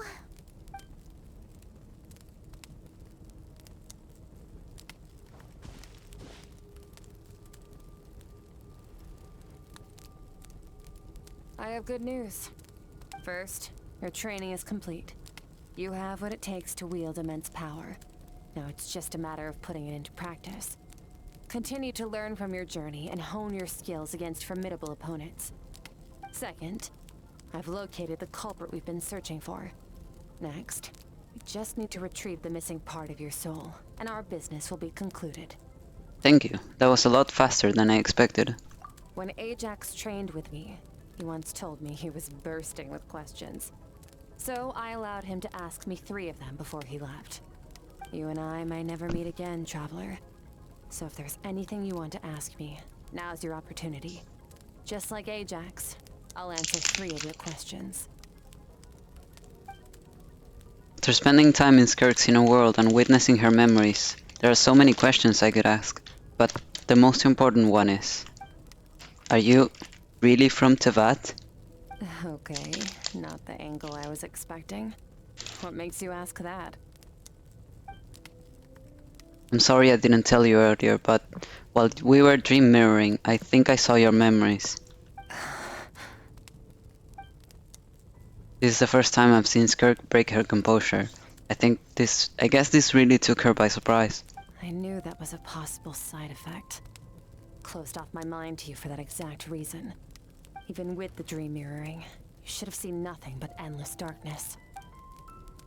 So Skirk didn't share those memories with me on purpose, and in fact, she tried her best to keep them from me. Wait, speaking of endless darkness, on my first time there, that was all I saw, until that strange creature appeared. Whatever. Must have been a flaw in my execution. I shouldn't be too surprised. Due to some recent circumstances, my self-control has been lacking as of late. Since you've seen what you've seen, there's no reason to hide the truth. All I ask is that you keep it a secret. No, I'm not from Tevat. I'm from a different planet. And there was a time when I journeyed through the stars. A lot like you in some ways. Like me? Do you mean you're also a descender? No, we're different in that respect. You're influencing the fate of this world. But me, I'm just passing through.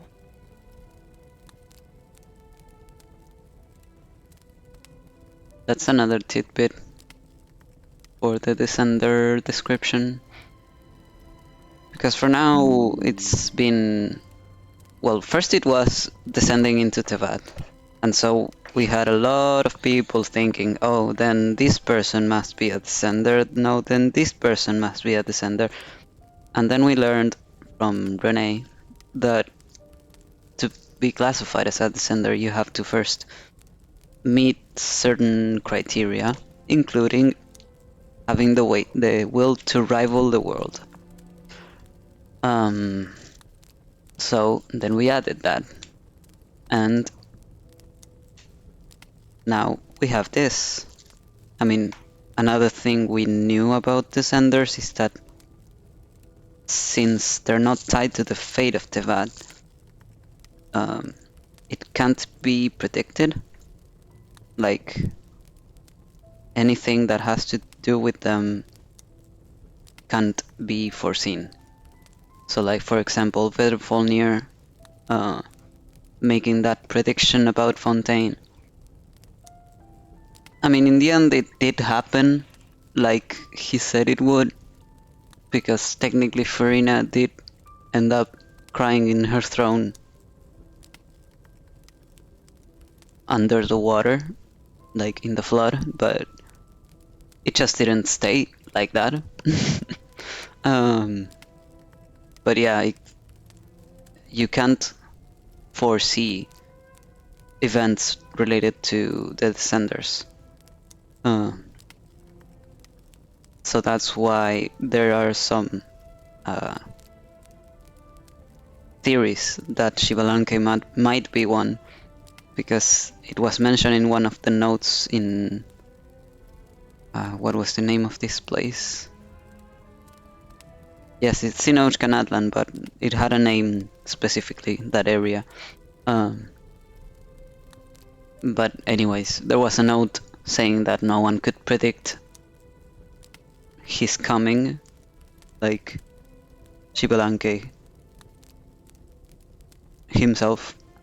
And so there are theories because of that, but to be frank, I like those theories, but we don't know how much they tried to predict it, or if it was just a metaphor, a way of saying.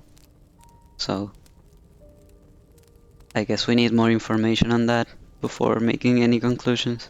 Several hundred years ago, my master, Sertologi, opened the border between worlds and sent me here. So kind of like us. But this is not my home. And one day, I'll return to the vast unknown of space, So, there you have it. On to your second question.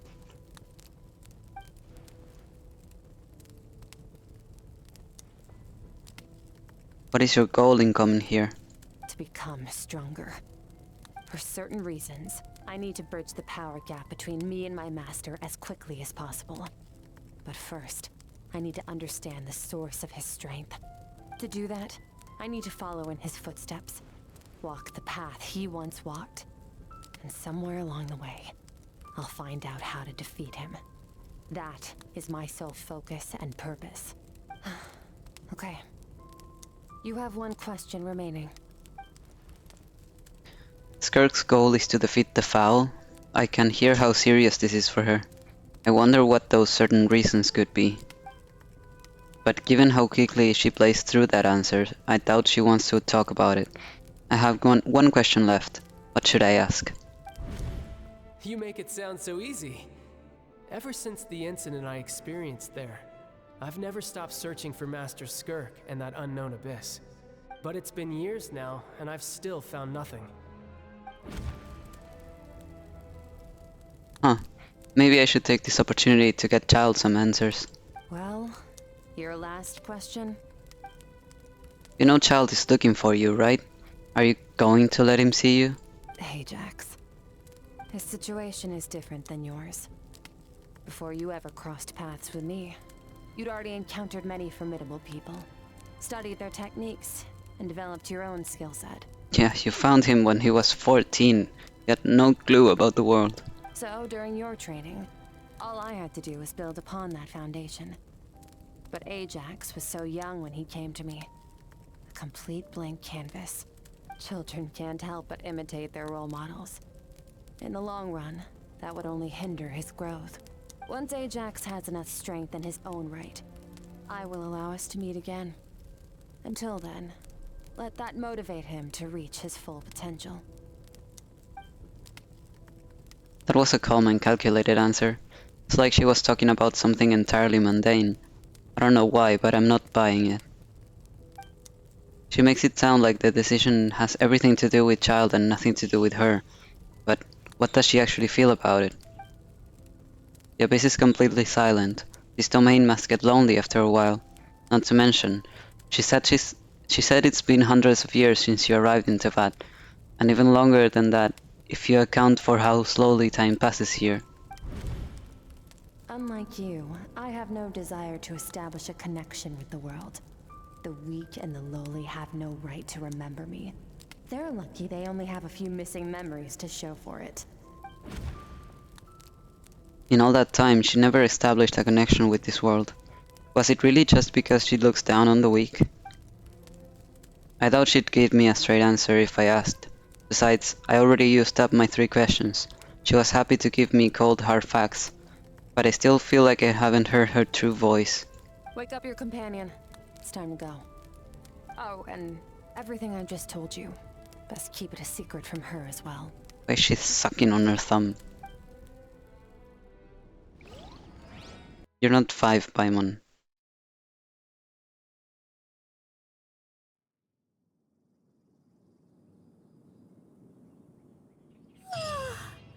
Time to go.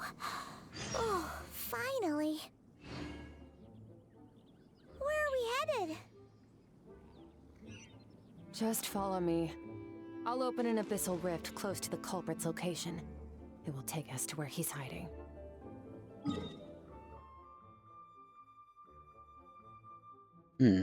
Interesting.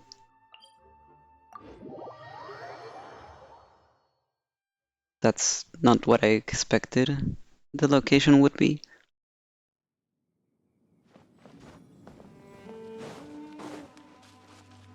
Fearless.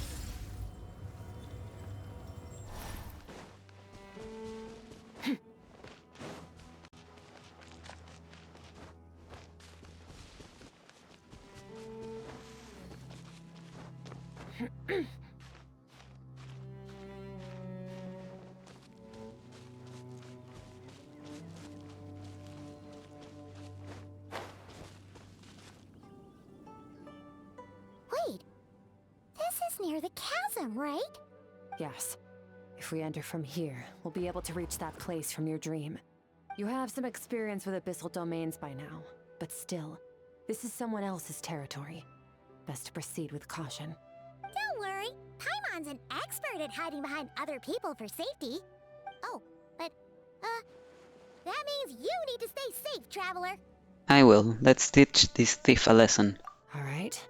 Remember your training. Time to put it to use.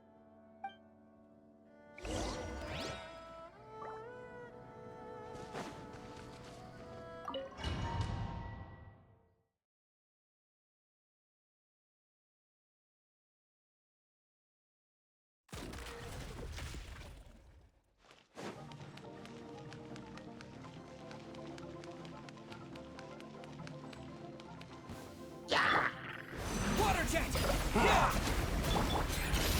Paradigm shift! Extinguish! Bruh.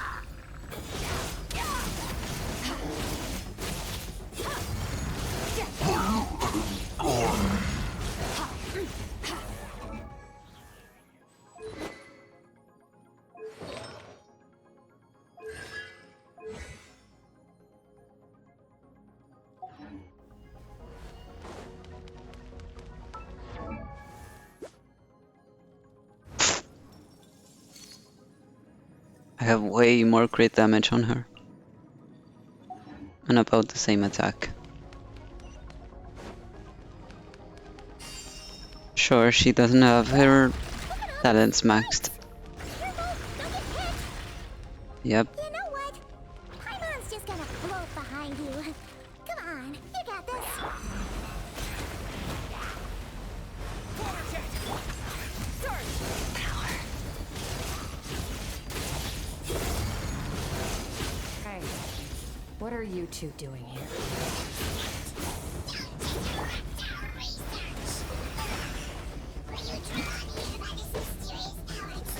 Dusty. Like an abandoned house. Let's press on.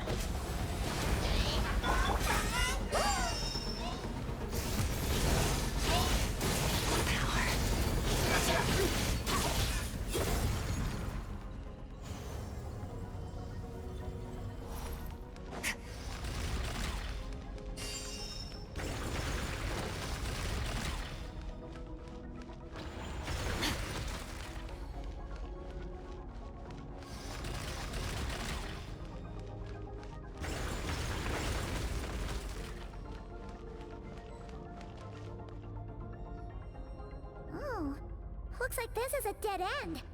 Did we make it to his hiding place? Oh, she's in her second outfit. Ugh, this fog is making it impossible to see anything. This should be the place where you were attacked, traveler. The missing part of your soul should be nearby. Can you sense where it is? I close my eyes and focus on the light that came from my wound back then. Yes, I can sense something, and it is nearby, but I can't tell the exact location. Nothing exact, but I know it's nearby. Our opponent must have covered his tracks just in case.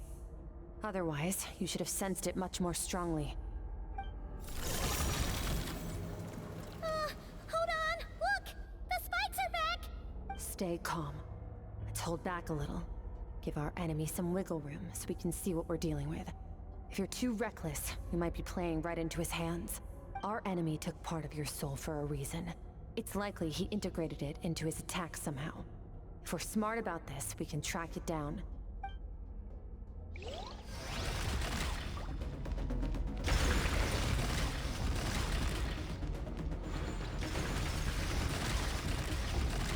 I feel like so long as you keep moving, there's no way they will hit you.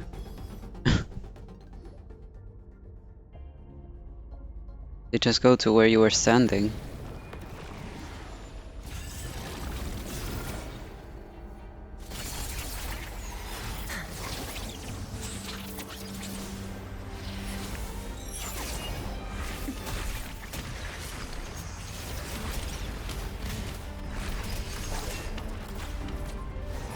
From the start, the attacks have been focused on me. Trying to break through my defenses? I see.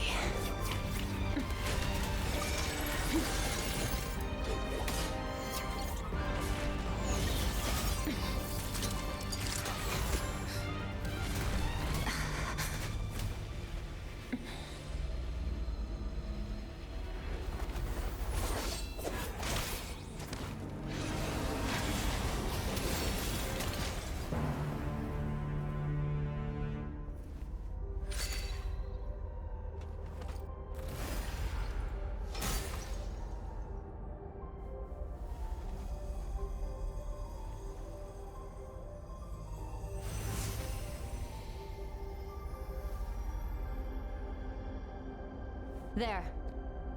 I got it back. Traveler! Skirk! What happened? It looked like Skirk just got... In the Guili Plains, you asked me why this enemy chose you as his target. Now, the answer is clear. It's not just the fact that your strength is impressive. It's also because of your ability to, as you put it, purify abyssal power. Whatever that actually means. The fact is, that ability allowed him to do something that should have been completely impossible. Namely, break through my defenses and steal my power. No.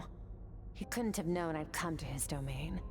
He only stole your soul fragment because he knew the value of its power. I doubt he expected it to come in handy so soon.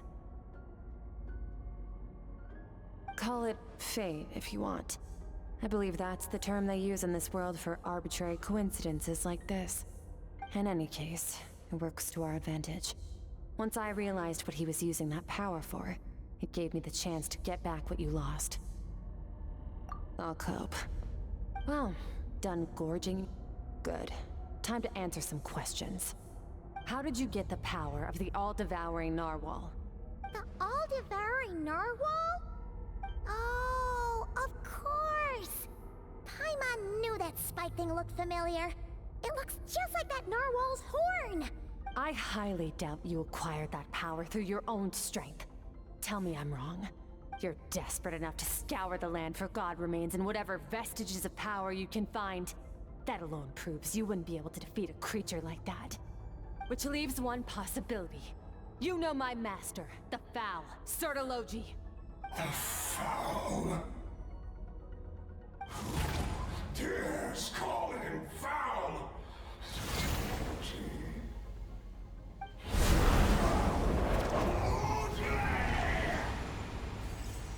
What's wrong?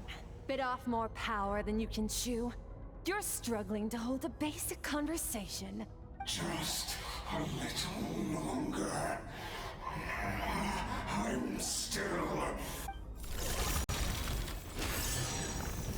Look! It's back! Those obsessed with power will let it devour them before abandoning their pursuit. Keep calm and use reason to decide the best course of action.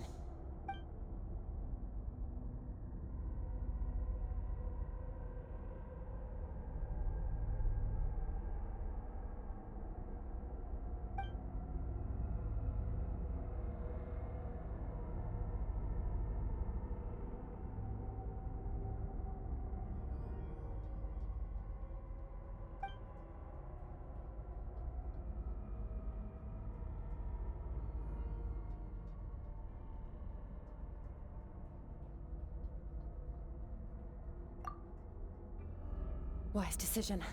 Final victory doesn't always come after a single battle. You've got your soul fragment back, so we both got what we came for. Let the enemy draw breath while he can. It won't be for long. Get us out of here, Traveler. You'll need to lead the way this time.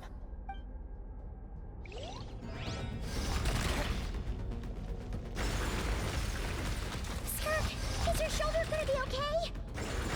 The wound is minor. It'll heal in no time. You should focus on getting out of here alive instead. Uh-oh! Falling spikes! Run!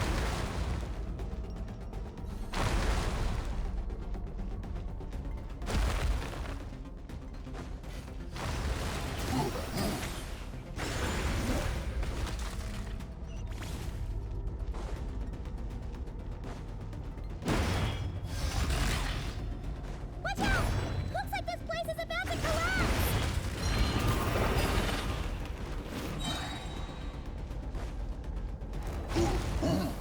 So, this guy's power has something to do with the all-devouring narwhal. Did you know that all along, Skirk? I had my suspicions.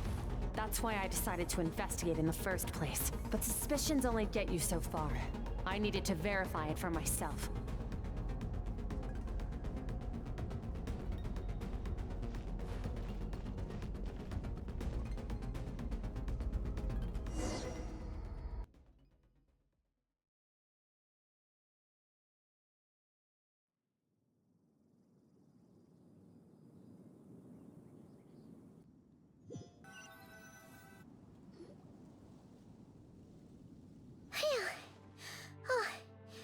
should be safe here, right?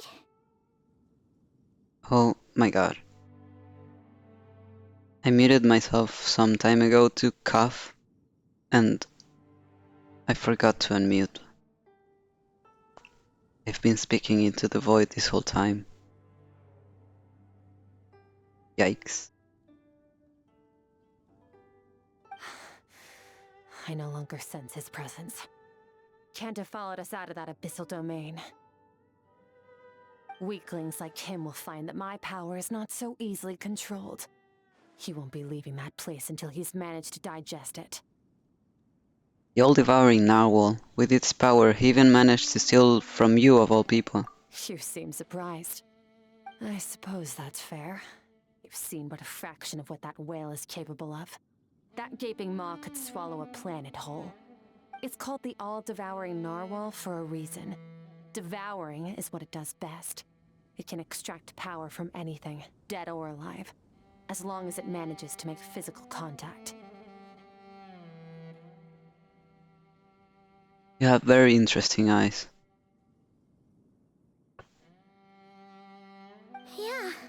When we had our run-in with that thing, Neverlet mentioned that it has an instinct to devour. Your dragon friend recognized the nature of its abilities and used the power of Hydro to protect you. That worked because it was in a satiated state, so it was somewhat less aggressive than usual. It's a different story when it has no more power to feed off of. That's when its true voracious nature kicks in. It could devour everything on the planet in that state, which is why I cast it into that void space. But I hadn't counted on there being anyone left on this planet capable of wielding its power. To me, that says he must have encountered the whale a long time ago. Meaning, he must have known my master. Yeah, hearing you say the fowl definitely got a reaction out of him. Exactly. It told me everything I needed to know. Hence why I said we both got what we came for. And I believe that brings our transaction to an end. Now that you're whole again, you can get back to your own journey. I'll handle the rest of this situation myself. No way! We can't leave now! Something was stolen from you because of us. We have to help you get it back. This isn't my first taste of failure or losing power. When you fall, you get back up again and become stronger. That's how it is. But what if that monster finds you before you're all better? Plus, how are you gonna get home? It's not like you can just go swoosh and open a door to the abyss again. Not without your full strength.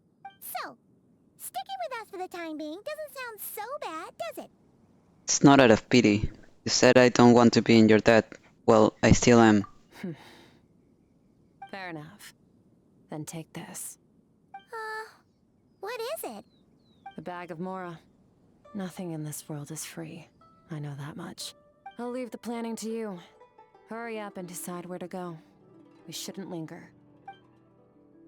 We should take Skirk somewhere she can rest. But where? Paimon gets the feeling Skirk wouldn't like being around a lot of people. Oh wait! Baizhu said we could rest in the back room of the pharmacy, didn't he? Let's head there! He'll know something about Master. I'm sure of it. Next time, I need to be ready. How's the shoulder? Fine. It was just a scratch. It'll take time to recover my strength, of course. But adapting to situations like this is nothing new for me. Your outfit looks different. Oh, this? It's a star crystal suit. Abyssal energy is scarce in Teyvat. Wearing this helps me access it more freely. It stores concentrated abyssal energy that I can draw from on the go. When the energy runs out, it reverts back to its original form. Let's go. Found somewhere to rest. Well, lead the way then.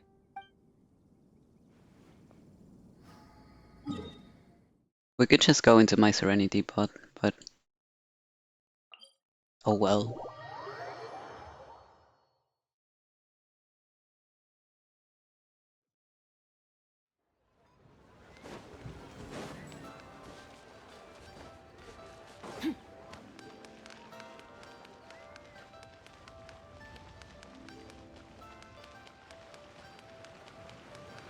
Merciless.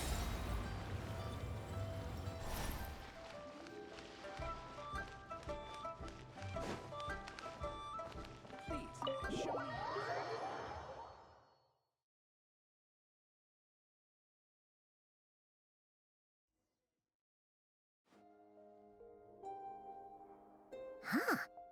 from Skirk has a ton of Mora in it. Does she have a job or something? Wait, no. After what we saw at Wamin Restaurant, that seems impossible. Can you imagine?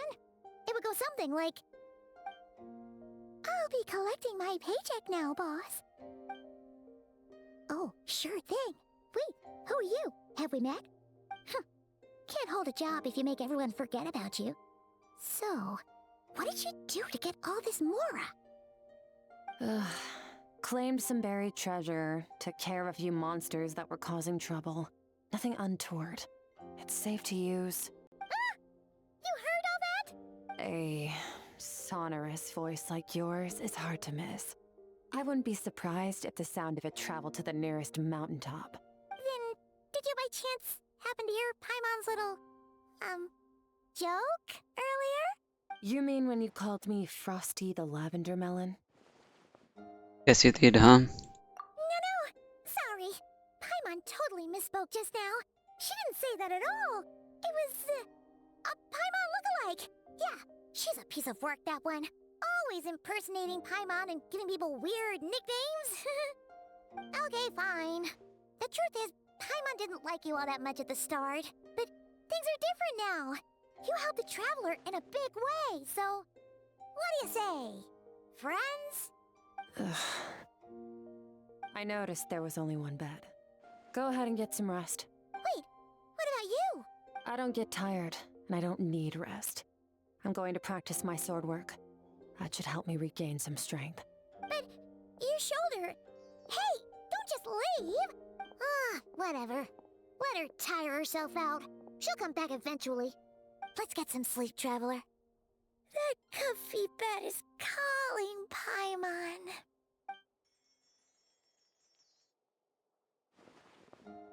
Skirk is stubborn. Even if I tried to convince her to take it easy, I doubt she'd listen.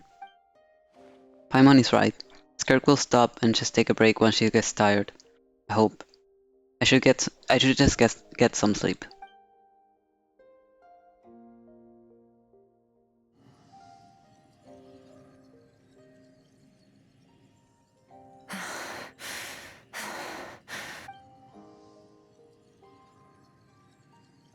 Skirk.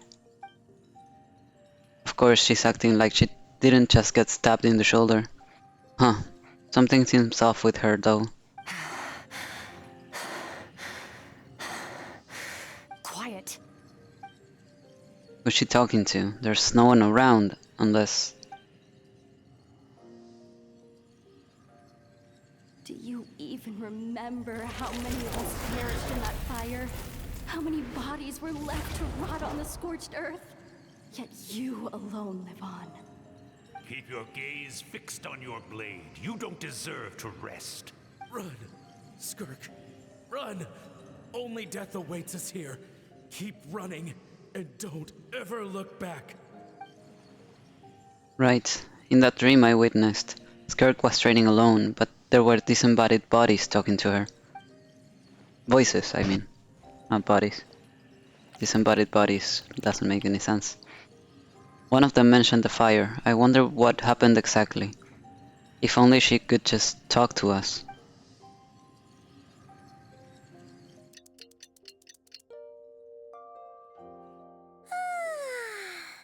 Getting an early night's sleep is the best. That bed was so comfy. Wait, Skirk? Have you been sitting out here the whole night? The bed's all yours if you want it. Covered your strength yet? About 60%. Maybe 70. Whoa! Paimon thought it would take at least a couple of days. That was fast. No, not fast enough. That's 20% less than last time. Same training regimen, same intensity.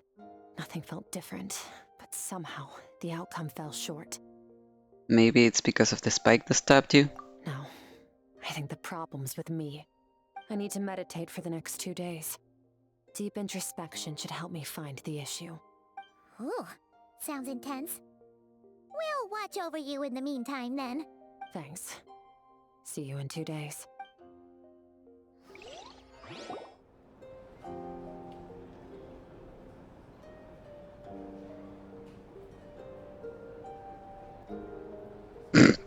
Just looking at her.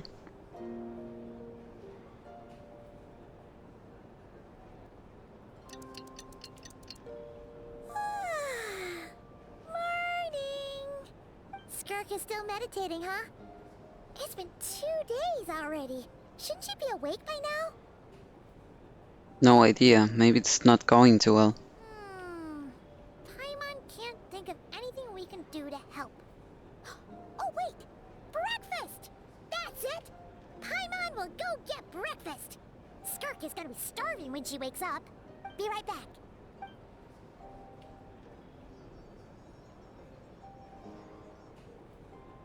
Skirk looks so serene, almost like she really is asleep.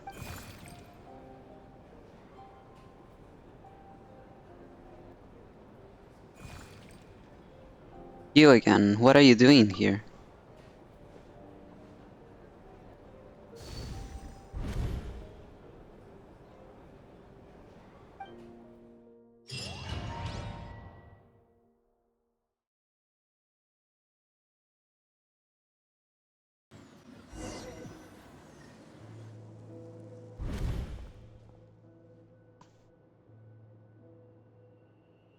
This place feels familiar, but where am I exactly?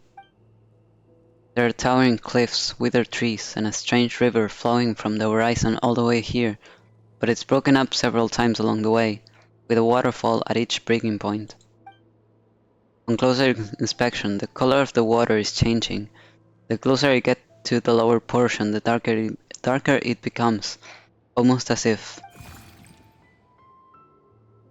Did you bring me here? Then that must mean this is... That's right. This is Skirk's inner world. Think of it as the threshold between the soul and dreams. This isn't your first time here, but what you remember is probably a space covered in darkness. I only managed to illuminate a small portion for you back then. It talks. Actually, it's my first time talking to someone like this. I only managed to break free and bring you here because the injury weakened her power. I guess that's why I can speak again, too. Call it fate, if you want. I think that's the word they use in this world for lucky coincidences like this, right? She said exactly the same. Instead of lucky, she said arbitrary. Now, before I take you to her, I gotta ask. You're the first outside visitor to ever come here, so what's your impression of this place? What is that river? Oh, you noticed. This river represents Skirk's strength. Strength accumulates over time. It is the summation of a person's lived experience. So this river is where all the fragments of Skirk's life should converge into a single stream of memories and emotions, flowing forward as one. But, as you can see, this river has been severed numerous times. It's because Skirk doesn't like who she was in the past. And all she sees reflected in the river is a disgraceful shadow of who she was. She cuts through water and rock with the sword of reason, severs her connection with the past, and begins anew. You're bringing up the word reason a lot in this quest. Which is interesting considering we haven't really used that word at all in the game. But it's one of the artifacts, so... Wait, that reminds me of something. You must learn to shut out all the pointless emotion. Crush the self that makes you weak. And become master over your physical form. This isn't my first taste of failure or losing power. When you fall, you get back up again and become stronger. That's how it is. I see. So it was Sir Delogi who taught Skirk to replace all emotion with reason. And since then, it's been a constant process of abandoning, refuting, and erasing her past self. I suppose that's the secret to her strength. But it's such a sad thing to think about. What has she been through? Why does it have to be this way? The answer to one mystery invites another question, I see. Let's follow the river upstream. There among the cliffs, Among the memories etched into her heart lies the truth of it all. Soon, you'll understand everything.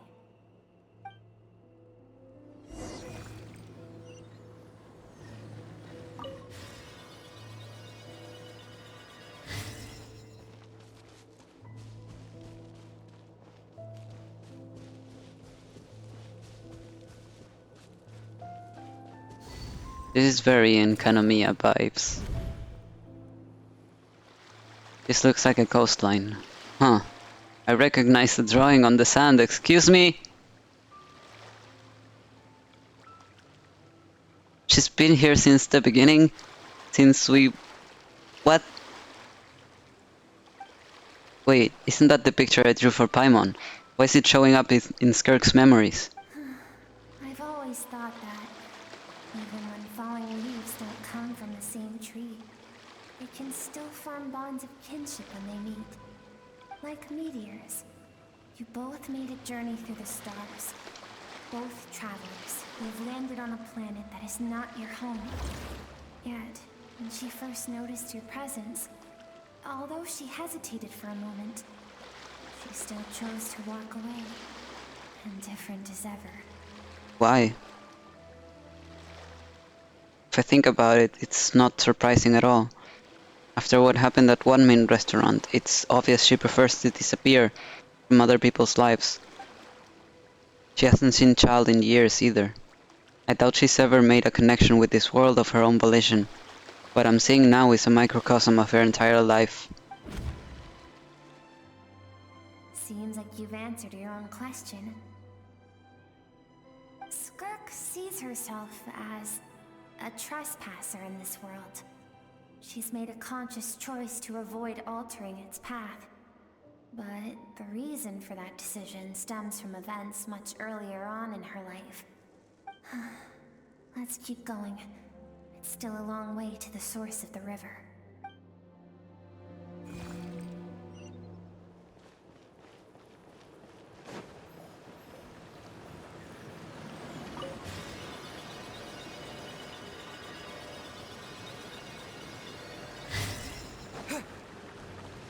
Wait up, you're so fast. You now have what it takes to wield immense power. From this day forth, I shall teach you no more. No one can become a worthy warrior through imitation alone. I have given you fangs and claws. Now, you must learn to hunt. You wish me to travel the world beyond on my own, Master? Indeed. Make new friends. Embark on your own journey. And piece together a new future from the shattered remnants of your past. We will still have contact through the abyss. But know this. One day, I will take the life you worked so hard to rebuild and reduce it to ashes. Just like the fire that haunts your mind. Why? Why would you do that? I have told you before. Fear is the catalyst for human evolution. You have tasted loss. You have known fear so deep it can be felt in the bones. But as living beings, we all have an instinct to detach from that which harms us. And thus pain dampens over time. And the acrid taste of fear becomes but a distant memory. Yet now, I have bestowed upon you the gift of fear eternal. It will drown you in the nightmare of your childhood. Or it shall drive you to defeat me, whatever the cost. Yeah, she chose the latter. That figure next to Skirk looks familiar. Right. I saw the same figure during the battle against the all-devouring owl. That is what Skirk's master, the foul Sertologi, looked like at one point in time. At one point in time, so he can change form? Of course. As a higher being, physical form is a triviality to him. He could appear as a beast, a human, or even a monster that defies description. The form you see him in here, clad in abyssal armor, is the one he usually wears when traveling through the stars. I used to think Serdology and Skirk were just master and disciple, like Skirk and Child. Now I see why Skirk chose to distance herself from humanity. Serdology told her to put down roots here, while at the same time threatening to destroy whatever life she managed to create. For certain reasons, I need to bridge the power gap between me and my master as quickly as possible. But first, I need to understand the source of his strength. To do that, I need to follow in his footsteps, walk the path he once walked, and somewhere along the way, I'll find out how to defeat him. That is my sole focus and purpose. So that's what she meant. But I still don't understand why Serdology would do that. From what he said, I didn't pick up on a conflict between them. I'll let you in on a little secret. The real Serdology is terrifying. The scope of his power is impossible to understand until you experience it firsthand. It is absolute. The power to crush all things. And what did he do to protect khaenri'ah? Shall we keep going? Let's see. We're about halfway there.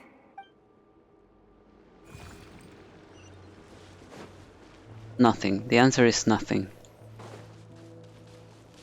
I'm starting to understand why Dane hates them so much.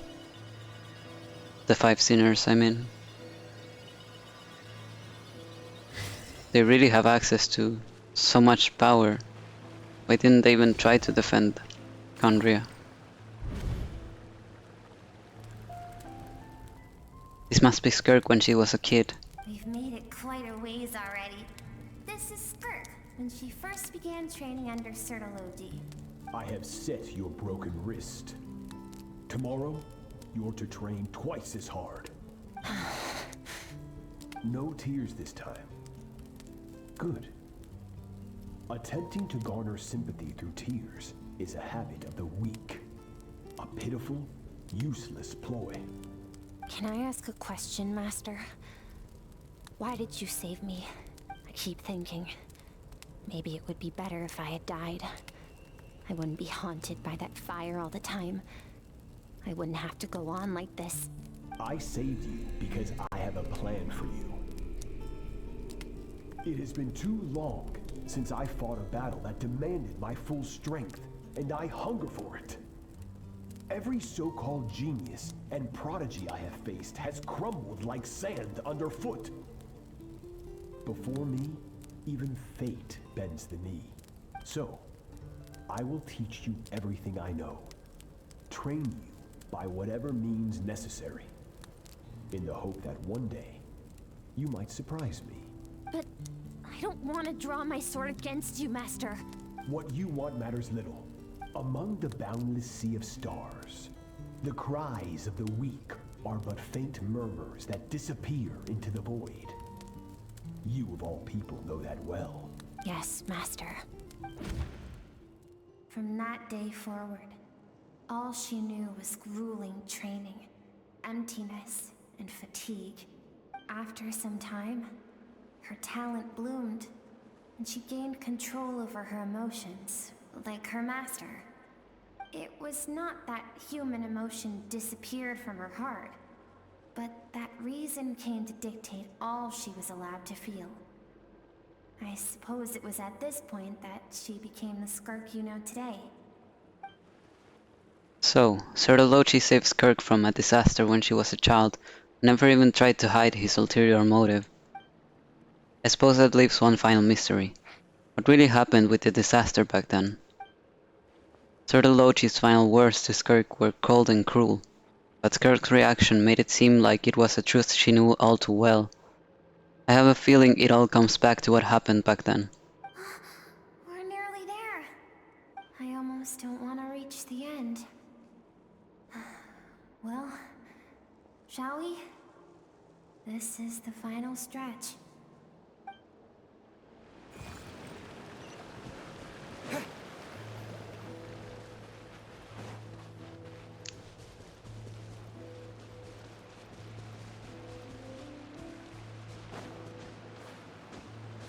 Okay. Okay. Brother.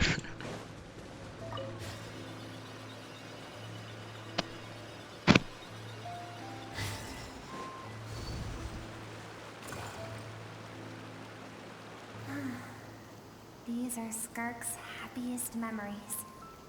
What a simple and carefree time it was. Wisps of clouds dotted the sky. The sun bathed everything in golden light. And when song filled the air, not even the shyest of flowers could resist swaying alone. This is Skirk's homeland. She was so curious about everything as a child, always skipping school to go exploring instead. There was so much to discover. The treasures at the bottom of the sea, the secrets beyond the stars, and that merchant ship packed with adults wearing those strange clothes. Yes, the ship. That was the beginning of the end. It was a spaceship. When it arrived, the people that disembarked wore smiles on their faces and spoke of friendship.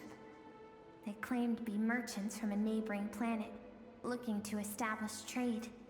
Skirk's parents, her relatives, her neighbors, everyone welcomed the newcomers with open arms and allowed them to explore the planet. To them, the visitors were guests and should be treated with hospitality. No one had any idea of what was to come. Several months later, an army of unknown origin arrived without warning and carried out a ruthless campaign to destroy everything and everyone on the planet. Skirk had skipped school that day, like so many times before, so she was not caught in the immediate wave of destruction. But when she came home that day, only fire and ruin awaited her. She doesn't have the line, I suppose. That's the best way I could explain it. Across her pupil. Countless people cried out to her for help. People she knew and loved. Friends and relatives. The little girl who lived next door. The shop owner with the bad leg. The bad-tempered teacher she had made fun of just that morning. Their lives were discarded like worthless trash as the fire consumed one life after another. Skirk was helpless. All she could do was run. And so she did. She kept running until an unexpected figure crossed her path. If Sertology hadn't been there in that moment, the fire would have claimed her life too. And there she would have remained, left to rot in the scorched earth, with no answer as to why any of this was happening. So, why did those people destroy her homeland? Because she and her people were seen as a threat. Threat? Did they do something bad? As the initial merchant ship explored the planet, they discovered that it hadn't always had the condition to support life. Yet there was evidence of human activity, even during the periods of extreme heat or cold in the past. Further research revealed that, over time, the people of this planet had evolved the ability to adapt to any type of environment or energy source. For that reason, the outsiders viewed them as a potential threat, and decided to eliminate them before the threat could rear its head. And so, the army was called, and the so-called danger was wiped from the face of the planet.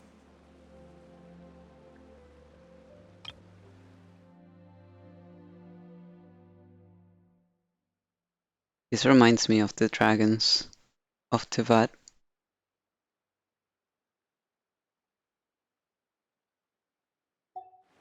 Interesting. Just because of speculation? Senseless, isn't it? deemed a threat because of a gift they didn't even know they had. Perhaps it was their own innocence and kindness that doomed them.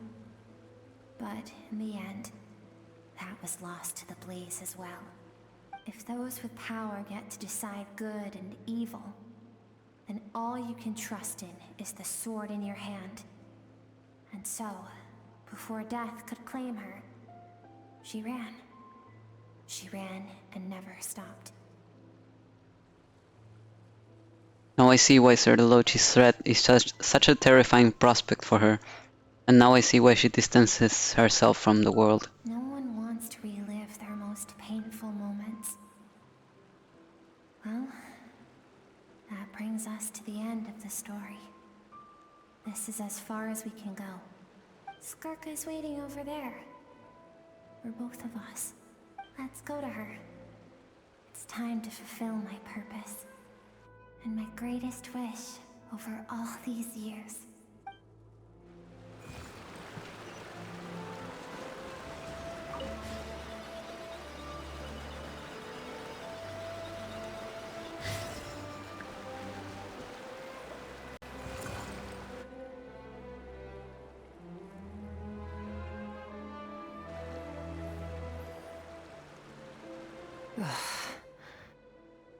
So all this, just so you could bring him here. I have things to say to you. Well, to me. I want someone to witness our reconciliation, even if it takes an argument to get there. And he is the best choice in this moment. Wait, then you must be Ether. Come on, you're not stupid. Did you not realize this whole time? Did you not realize as soon as this creature said the same thing Skirk said, but with a more optimistic twist? Her suppressed emotional self. The version of herself she keeps locked in the recesses of her mind, stifled by reason. All those rejected impulses, those discarded aspects of your past selves, they are a part of me now. I am who you used to be. Someone you have refused to face for too long. So, I came to face you instead. You're wrong. I've faced you all along. And that's exactly why I keep you locked here. Your existence makes me weak. Moments of joy and longing are when we are most vulnerable. Don't forget, it was a penchant for goodness over reason that doomed our homeland in the first place. The vastness of the universe renders everything insignificant. Our feelings most of all. Even so, learning from the mistakes of the past doesn't have to mean erasing everything. Strip yourself of your so-called weaknesses, emotions like kindness and empathy, and what makes you any different from the ruthless soldiers who slaughtered our people? The difference is that I'm doing what is right, what is necessary. Do you think they weren't? Or at least thought they were? I allow you to exist, but with limited freedom. That is the greatest kindness I can offer. I've shouldered everything you couldn't carry. I rose above the numbness and emptiness, and it was cold, unfeeling reason that brought me this far. It made me who I am. It made me strong. That is the problem. I want to shoulder those things together. On the grand scale of the entire universe, maybe our feelings are vanishingly small, but why should that mean they don't matter? Emotion gives warmth to the cold expanse of space. It gives meaning to the world around us. Think back to those nights of gazing at the stars, those afternoons of exploring the unknown. Think back and let them grant you peace. A brief respite from the pressure you put on yourself. That isn't what we need. Exactly what we need. Aren't you curious about why recovering your strength has taken longer than normal this time? Finally, you get to the important part. That is the only answer I came here to find. Then look around. Look at your inner world. You cast aside your dreams and curiosity, and in doing so, you lost your original motivation. You severed all connection to who you used to be, so you can no longer draw strength from your past. Now, the only things driving you forward are fear and survivor's guilt. But these cannot take you far enough. And so, this river, the source of your strength, grows more polluted by the day. And you think that means I should seek help from a weak little thing like you? Your emotional self isn't weak. The fact that she transcended time and broke free from her constraints to come and face you, that proves it. Thank you for saying that. I knew bringing you here would be the right choice. To be honest, I'm not here to argue with you. This isn't about who's right or wrong. And in fact, I agree that in order to make it through the wake of that tragedy, we had to distance ourselves from the pain through reason over emotion. But what is right at one point in time isn't always right forever. I know you will never forget that fire. I know the fact that you were the sole survivor fills you with guilt. And I know that among the voices that haunt you, mine is there too. Because deep down, you know that you didn't turn out to be the person you wanted to be. All those unfulfilled hopes are like knives to the heart. And I don't want you to hurt anymore. So even if you can't accept me, I hope, at least, that you can let go. Keep thinking. Maybe it would be better if I had died. I wouldn't be haunted by that fire all the time.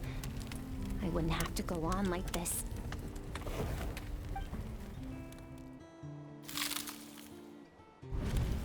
Your dad and I, we're not afraid to stare death in the face, but we need you to survive.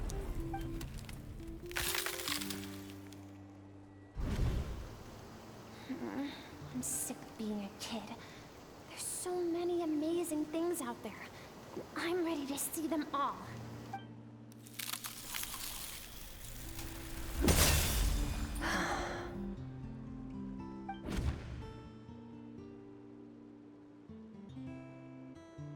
I remember. There was a song Mom and Dad always sang when we went out to fetch water. Dancing water. The sand along your path is begging for your song and movement. Will you carry this burden with you on your journey? I am not the dancing water, and you are not the burdensome sand. But if this is your wish, then I will carry you with me until the end. Thank you. I should be thanking you.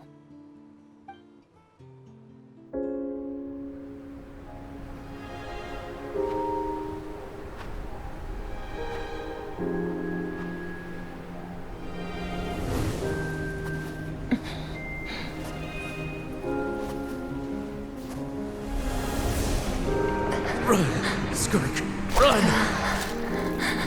Remember, leave no one alive!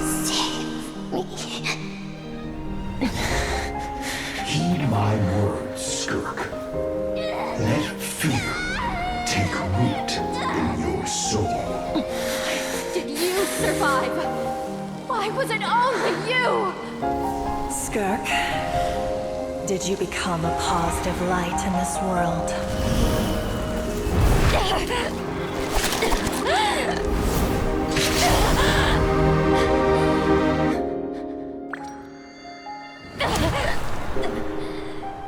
Hey! This doesn't have to be the end.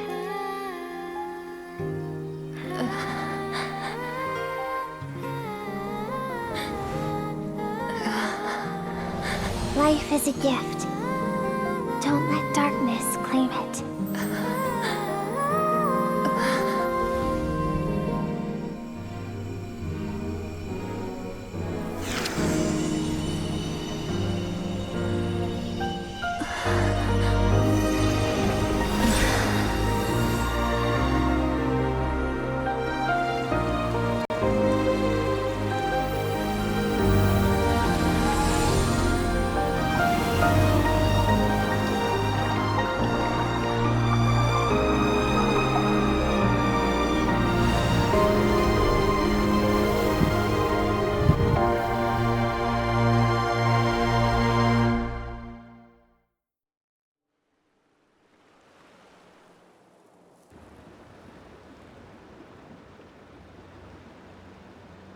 So, you saw my memories then.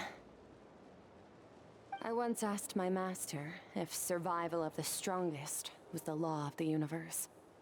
He said no. But in a world without order, those with no moral boundaries tend to be the ones who survive. That isn't true strength. Power is not a substitute for doing what is right. That's why, after hearing his answer, an idea came to mind. An idea that, one day, I would create a new world order. One in which there would never be another tragedy like that fire. One in which power was not the law of the land. But that means I must defeat him. Because my master, Sertologi, is, at the core, a defier of all rules and order. Sounds like you have your work cut out for you. Yes, and not just because of the gap in our abilities, but also because I have no reason to see him as an enemy. Although his decision to train me was not made out of kindness, he did everything a master should. He saved my life, taught me the sword and the principles of strength. And for that, I respect him. But he intends to face you in battle one day. I know. And it's not something I want. But Master never goes back on his word. I have to treat everything he says as a promise. He's no longer into that. But he sends me messages through the abyss every now and then. Most of them are simple greetings, or an answer to one of my questions. Every time I hear from him, my heart skips a beat. And I wonder if this is the moment where he'll finally appear before me and tear down everything I've built to pieces. Maybe that means I do live in eternal fear, just like he said. Yes, I respect him, but I'm also afraid of him. And for that reason, the pursuit of strength consumes every moment of my life. I don't know what Master has planned, but I have to be ready. If he does attack you one day, I'll help you. Help me? Why? This isn't your fight. Because if we want to build the world we both want to see, everyone has to be willing to fight for it. If we all do our part, we can make the entire universe a kinder place.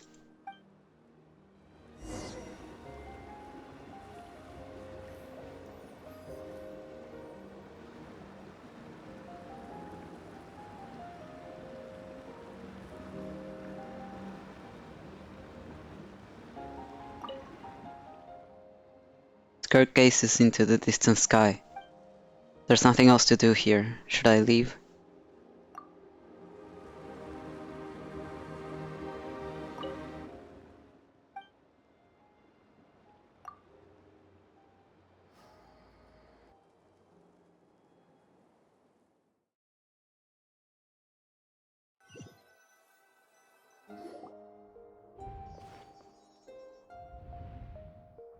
Oh, you're finally awake! Honestly, Paimon was gone for like 2 seconds and then she comes back and finds you both unconscious? Oh, you scared Paimon half to death! You're both okay, right?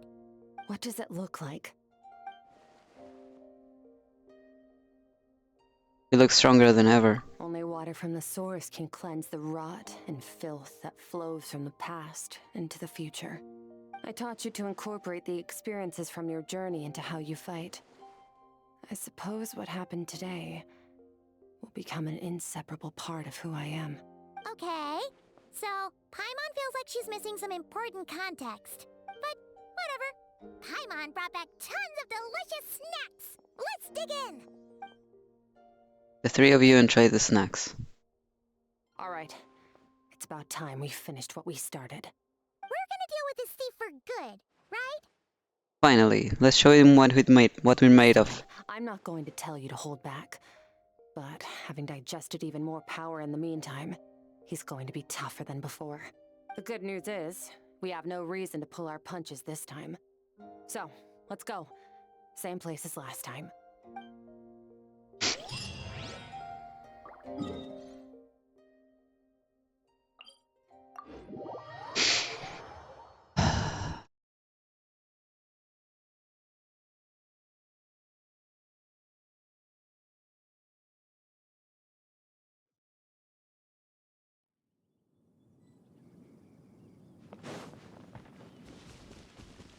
Merciless.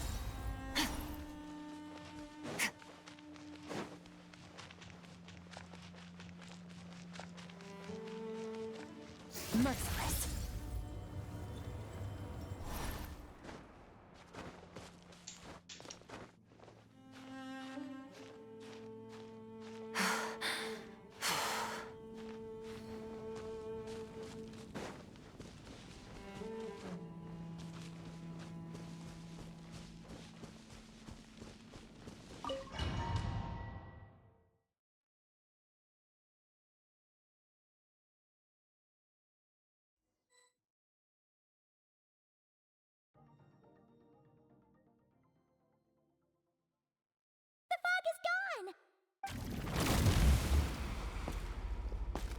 Wait, isn't that the form the all-devouring narwhal changed into? How come he knows that, too? That's Skirk's master. That's what the fowl used to look like. Really? So, you're telling Paimon that giant whale and this guy can both turn into the fowl? How does that work? It's a subconscious instinct. Any intelligent being who longs for his level of strength is bound to mimic his appearance. It's a natural response after encountering someone as powerful as Master. To them, he represents ultimate power. We know the person before us has encountered Master, and we know he stole a portion of my power. So it's not surprising that he would assume this form. Okay. Oh, the closer Paimon looks, the more intimidating it gets. Nervalette isn't here this time, so it's up to us. He won't have the nerve to steal again after we're done with him. Let's teach this guy a lesson!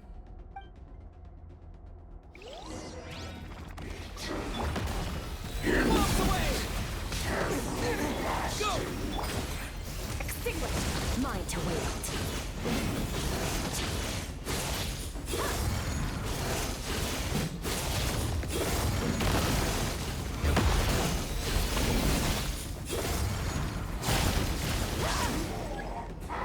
Haven't forgotten your training, I hope.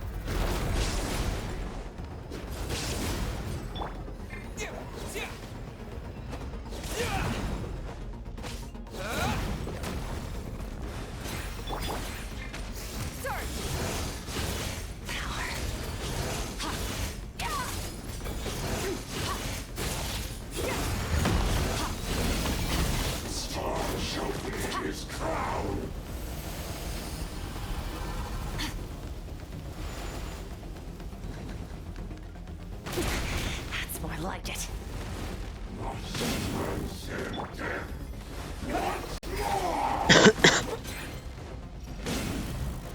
Merciless. I never saw those out. Go!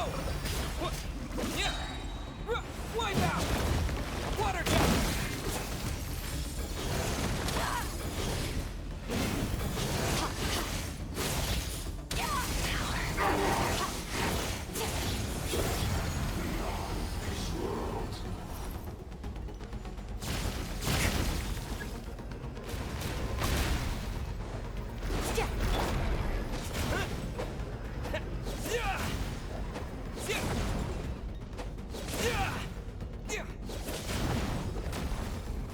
Water jet!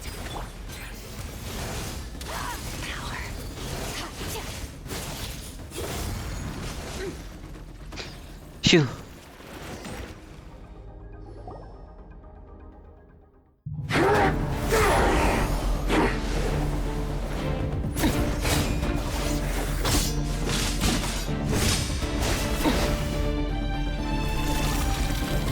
Not this again. Watch out.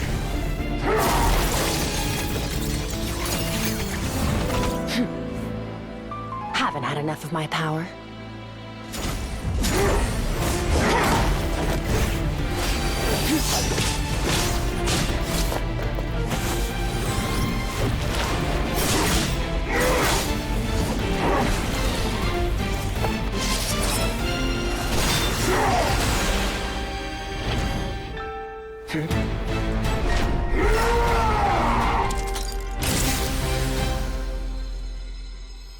Well then, let's see how much more of this power you can handle.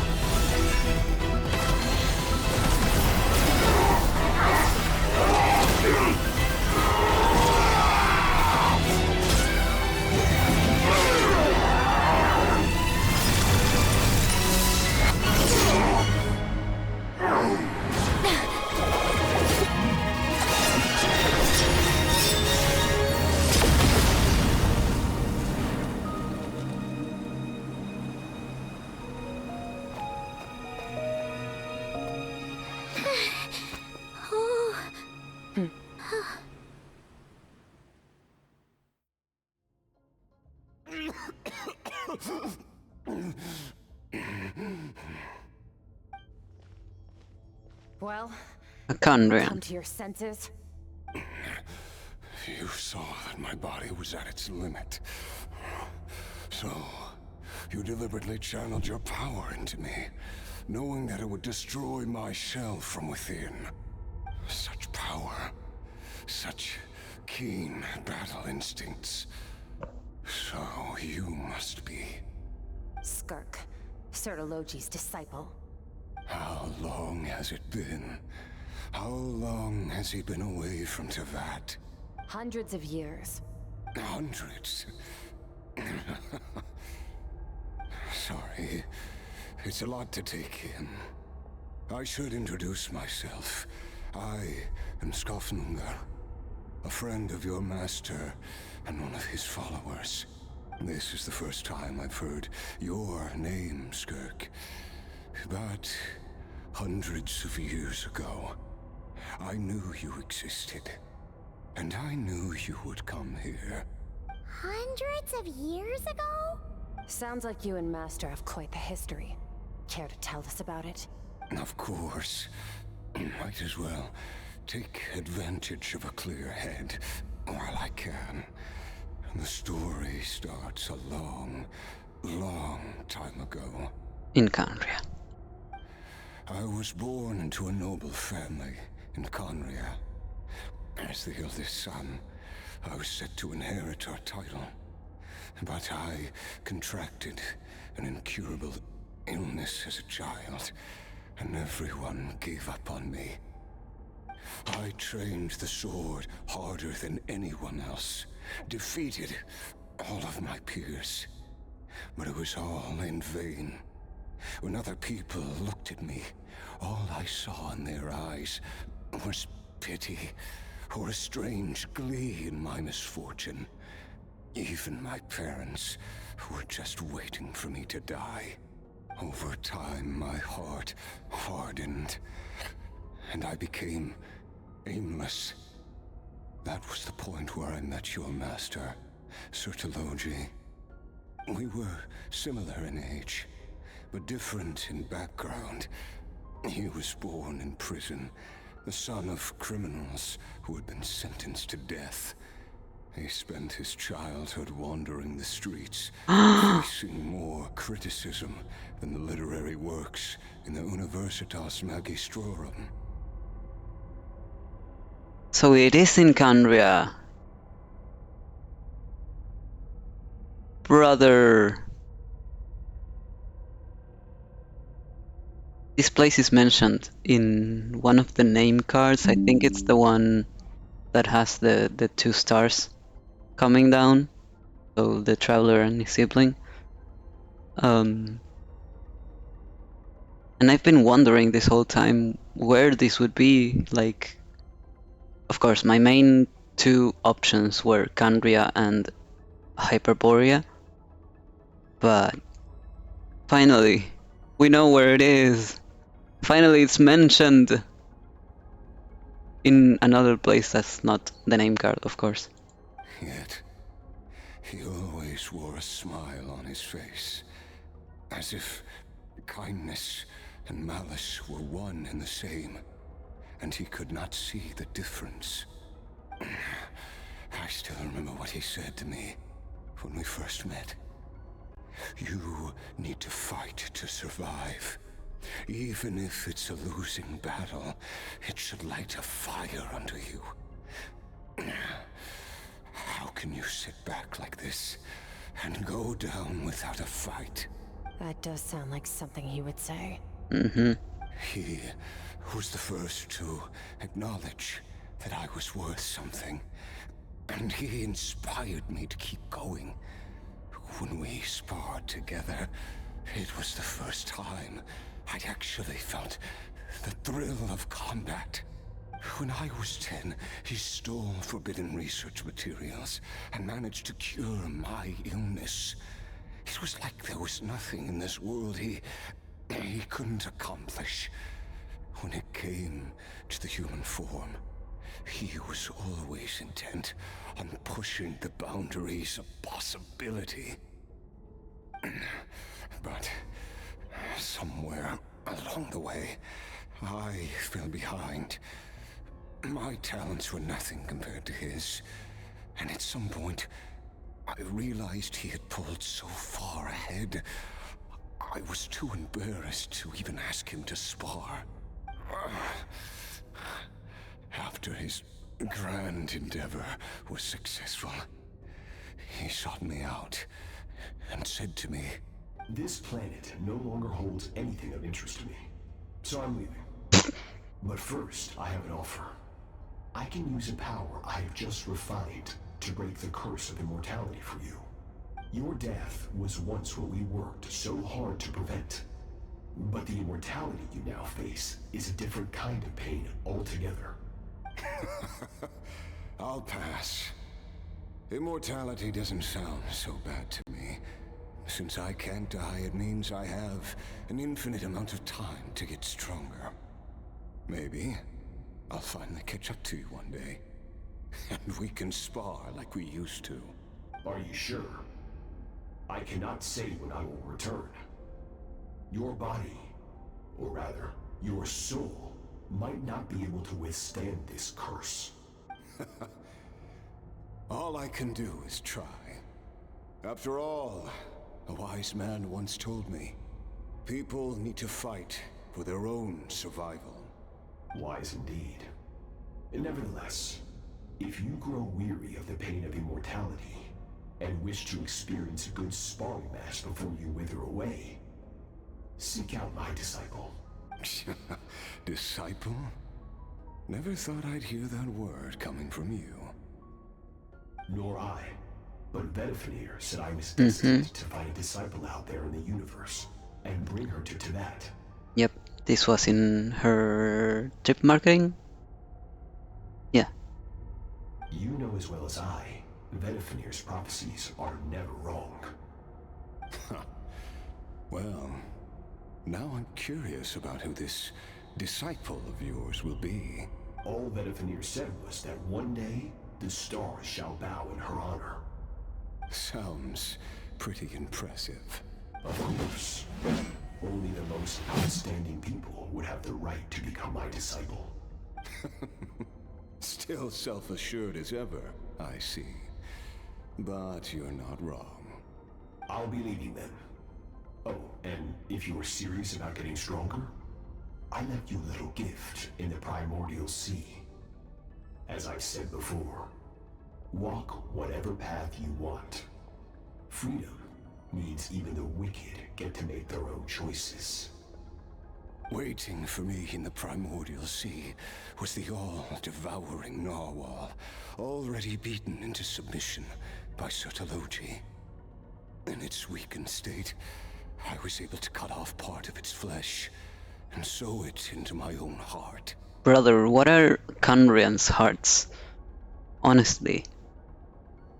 Your heart? That sounds like torture. How did you even survive that? Because, of course, I bear the curse of immortality. So, you used the curse to turn yourself into a vessel for power. Even with that whale's ability, devouring power like that is not something the human body can withstand. With your body and soul constantly at the breaking point, it was the curse of immortality that sustained you. But that is not the path to strength. You have to pour your heart into it, work for it, dream of it. Instead, you stole something that didn't belong to you, and it backfired. You're right. I should have known better, but I had already pushed myself to my limits, and he was still miles ahead of me. So I had to take a leap of faith. I miss your master. I miss the days when we were all together, troublemakers without a home. I don't regret the choice I made. But if you'll allow it, I do want to apologize. To both of you. After the beating we just gave you, I think we can call it even. You're an interesting one as well. Sertologi's disciple. That's a lot to live up to. It can't have been an easy experience. I know what he's like. He rules with an iron fist, using despair and fear to force you to catch up to him. All the while, standing ever out of reach. We're like mountain climbers in the dark, never knowing how much higher we have to climb, or when we will see the sun again. True. But I made up my mind long ago. No matter how dark it gets, I will not give in to despair. I will overcome it. Besides, after hearing your story, I suspect what Master really wants is not a battle that demands his full strength, but rather a defeat without regrets. Oh? Since you're his friend, you must have some things in common. The first time we came here, when you stabbed me through the fog and stole my power, I felt no emotion coming from that spike. But when you had to devote all your strength fighting me just now, I could feel joy and passion emanating from your blade. It was the joy of a researcher discovering the truth of the world. The joy of an artist uncovering a temple of wonders. Interesting. I'm certain I didn't express those emotions outright. Yet you were able to read them from my blade, like a glimpse into my inner world. You're right. That battle brought me an unbridled sense of joy, and my defeat brings me no regret whatsoever. Exactly. I think Master also craves a battle like that. One where his opponent forces him to use all his strength, unlock the extent of his potential, and transcend his own limits. A battle to end all battles, after which all can come to an end, including, perhaps, his life. For that very reason, good and evil are meaningless to him. He has one purpose, one goal: to complete himself. It's one of the secrets to his strength.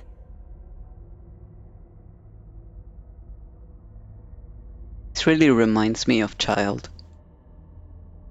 Which is interesting because, like, he never met Sertology, and yet he has the same purpose. He has a very one-track mind, and that is to become stronger. Perhaps you're right. Perhaps that is his call. What a battle that would be. Oh, to witness such a... Are you okay? Too many different kinds of power are surging through my body. The curse of immortality allows it all to coexist, but it does not remove the pain. I won't be able to hold on to my sanity for much longer. What a shame. I would have loved to witness that battle. Sertology once offered to free me from this curse. Now, I must ask that of you, Skirk. Can you release me from the pain? I can, but not through death, if that's what you were hoping for. It's not a suitable punishment for your crime. As an alternative, I can take your consciousness, along with all the power you've consumed, and smash it to pieces. The impurities will dissipate, and under the curse of immortality, your mind and body will regenerate. When that process is complete, you will be back to who you were before, no longer tortured by powers you can't control. But it will be a time-consuming and painful process. The decision is yours to make. I accept. And who knows? Perhaps I'll wake up in time to witness your great battle with Sertology. I have faith that you'll be able to stand against him one day. Though I know it'll be a long and arduous road. If we are climbers in the dark, it appears the dawn has finally broken for me. But your ascent continues. At least, it looks like you are not alone on your journey. I will reach the top of this mountain, no matter what it takes. And you, Skirk, will be my witness at the end of all things. It's finally over. Let's get out of here. Huh. At least we don't have to make a mad dash for the exit like last time.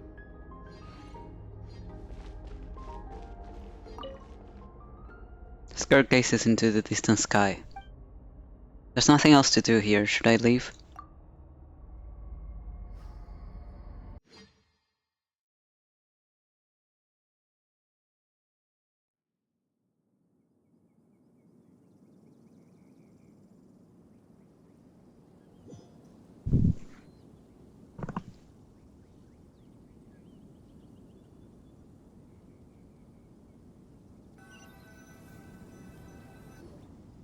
We did it!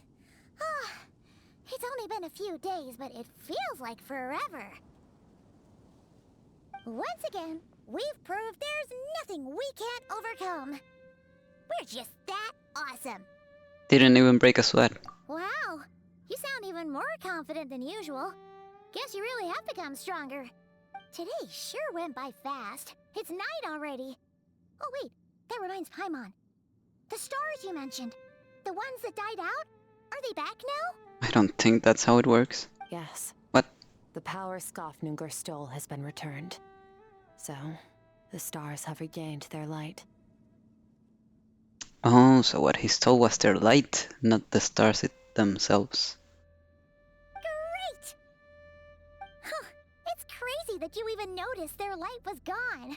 There are so many stars in the sky. If a few disappeared, Paimon definitely wouldn't be able to tell.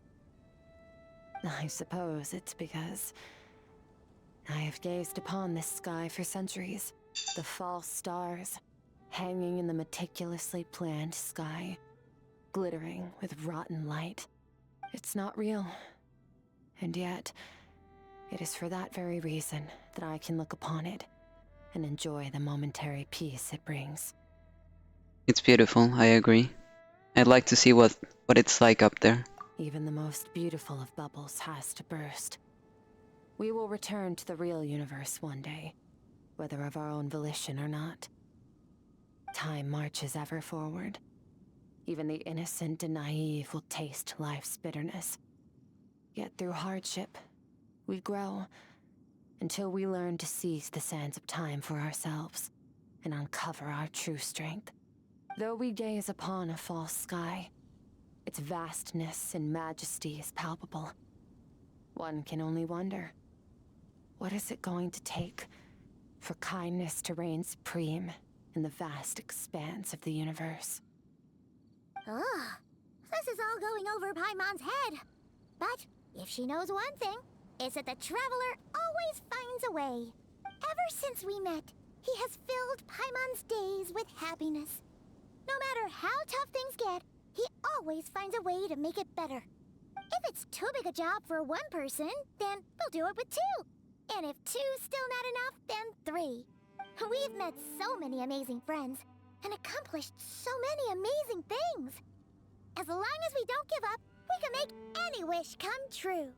I suppose when it comes to you, anything is possible. Well, I should be going. Now that my power is no longer isolated from my emotions, I need more practice to get used to it. When will we meet again? I suppose fate will decide. Maybe we'll bump into each other on the street. Or maybe we'll reunite on a different planet entirely. Regardless, reunions and partings are but passing moments. More than anything, I hope that, at the end of this journey, wherever it takes us, we stand in a world reborn. One without war, pain, or forced partings. One where new life can bloom, even where there was once nothing but scorched earth. For this, we must all work to become stronger. Of course, Master. If that's what you want to call me, I won't object. Goodbye. Bye!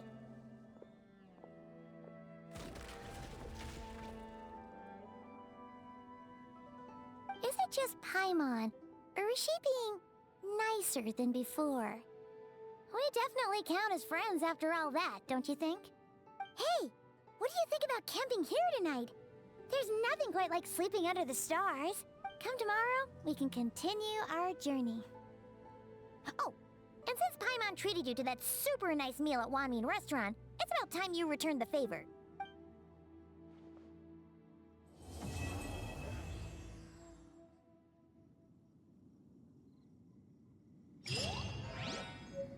That was amazing.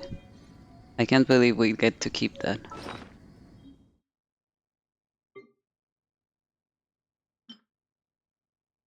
After completing Skirk's rigorous training, you and she compiled a summary of your experiences, documenting your relentless efforts and her grueling trials.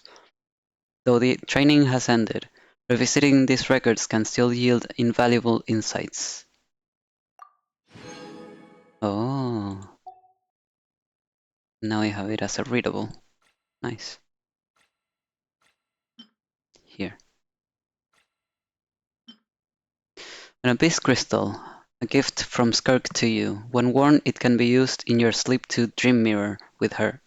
To find the culprit, Skirk infiltrated your dreams while you witnessed the memories deep within her heart. Use this crystal once more to revisit certain scenes of what happened back then. Oh.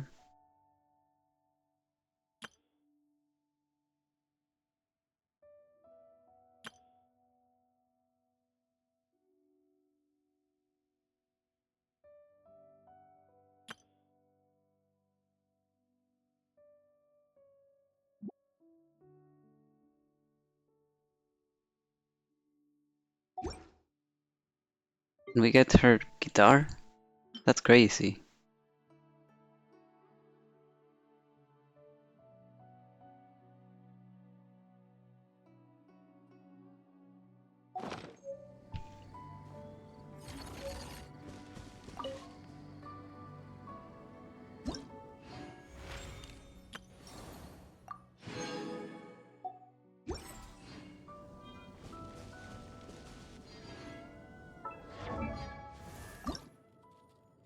No, I'm missing one.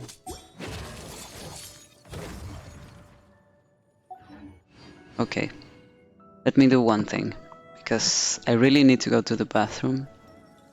So I want to go to the bathroom and then we will watch all the trailers and the animations and stuff. But I need to be right back.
All things come to an end, even time itself.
The abyss is like the world's shadow.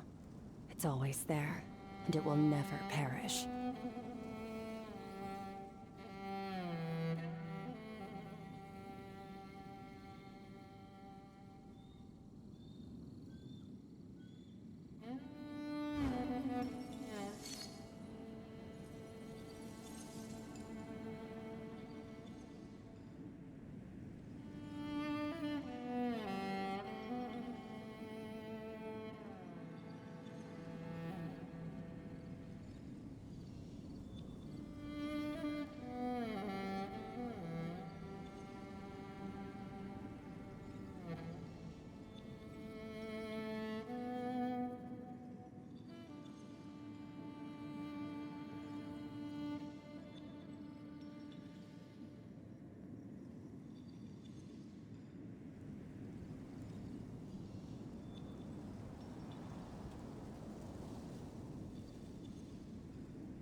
Okay, All things come to an end.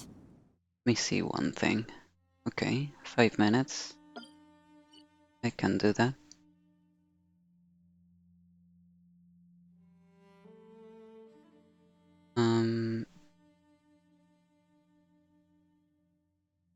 Okay. So, let me go here. Then while I wait for that last resin, I will watch the videos. But I wanna leave myself here. Okay. Let me switch on over. Let's see.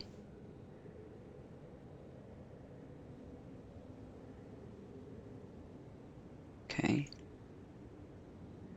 We prepare this one, I suppose. Let's start with the first one they posted.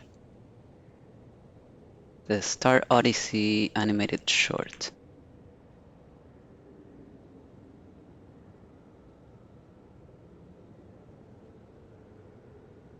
Oh my goodness. Oh my gosh. Wow. Huh? All will be revealed in the next volume? Oh, drat.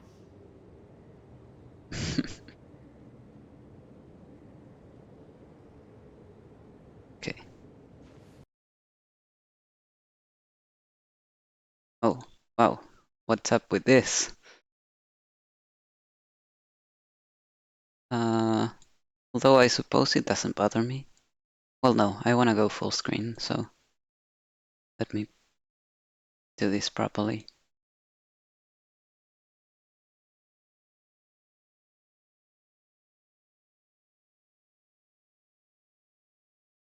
There. And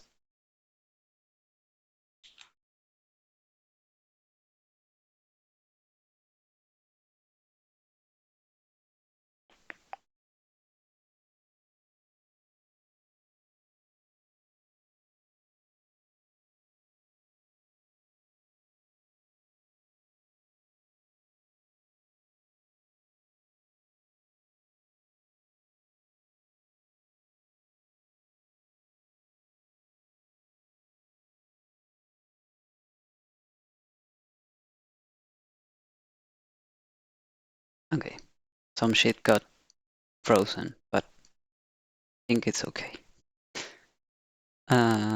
Okay. I'm gonna check if the audio is correct.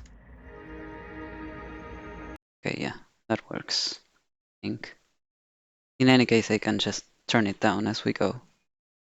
So yeah, let's watch this.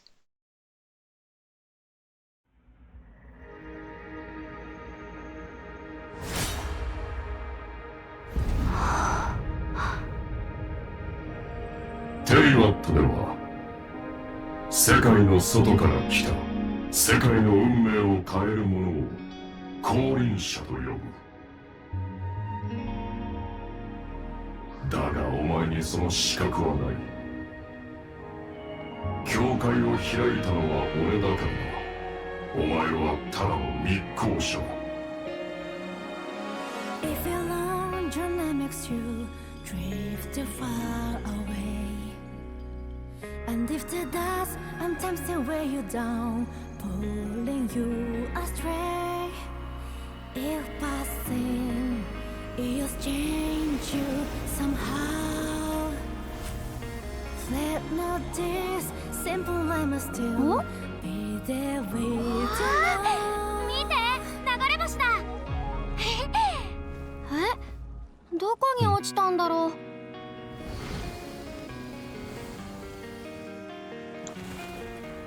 俺に勝ちたければ俺の歩いた道をたどってみるがいい。 Please know that I stay to wait. Please know that I stay to see. だがそこにお前は属さない。お前の家もない。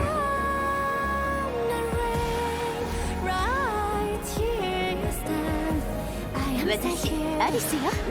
旅の人、おしゃべりしましょう。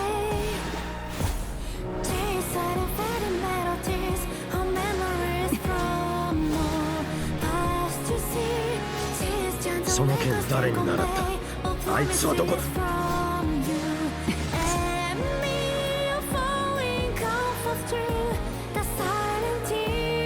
師匠、今日こそ両手を使ってよ。 No, I wait. I wait.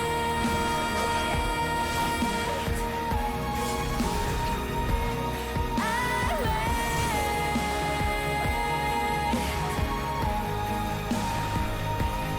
No, I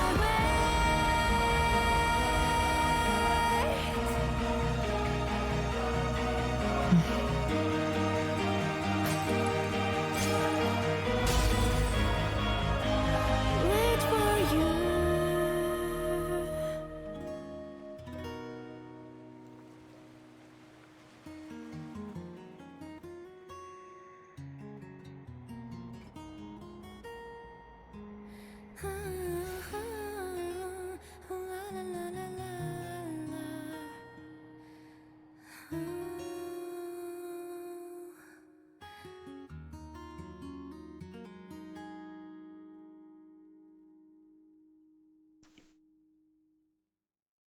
Okay, yes. I am glad that I didn't watch this before. Okay. That was great. And then yeah. And then we'll watch the trailer.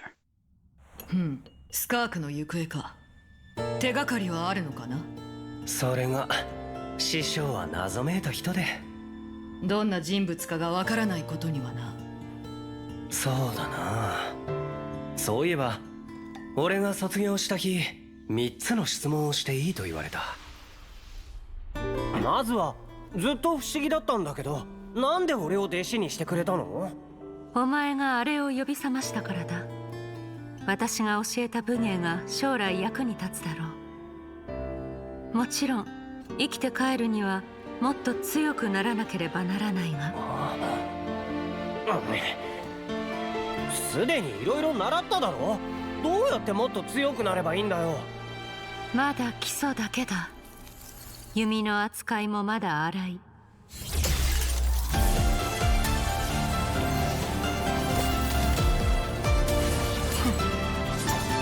形ある武器を完全に極めれば次のステージに行けるだろう。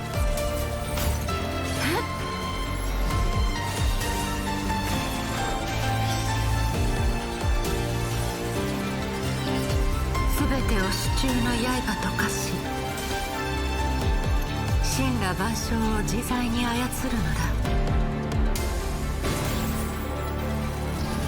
そうすれば師匠のようにさらなる力を追い求められる。分かった。じゃあ最後の質問だ。師匠はなんでいつもそんな顔してるの？強くなるって楽しいことじゃないの？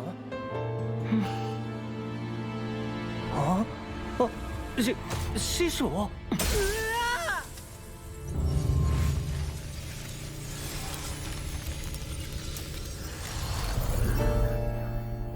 それで師匠は何と？深淵を離れるとき、師匠が最後にこう言ったのが聞こえた。いつか滅びゆく星々を越えていけば、お前にも私の見ている世界は見えるようになるだろう。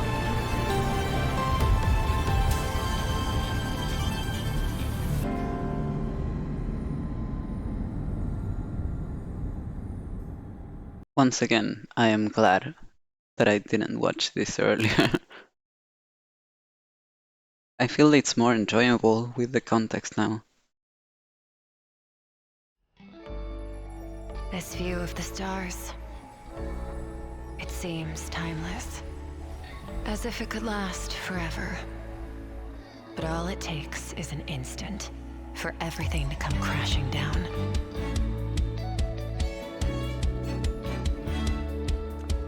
The only choice is to forge ahead.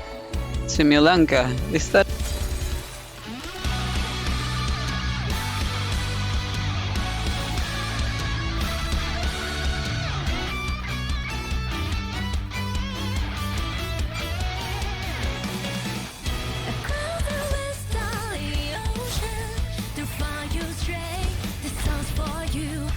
You survive. You endure. You evolve.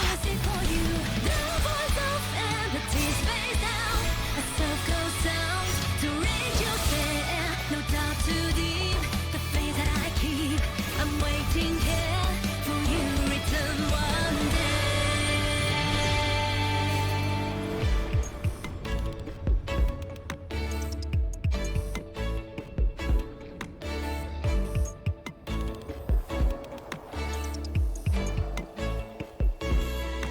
The reality voice is round you. The stars so fade to cold dark night. Hope shine steadfast, a beacon true to come of fear until the end of the now. This melody will embrace you. I'm waiting here, waiting for you.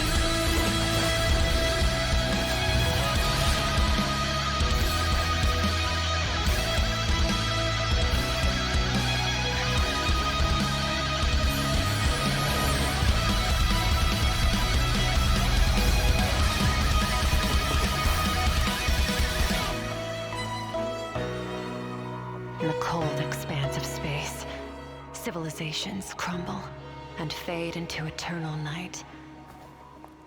But when darkness falls, I will slit its throat.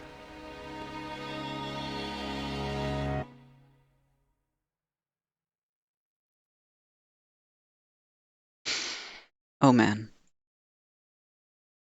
I just was hit by the realization that I've been waiting for this character for 5 years.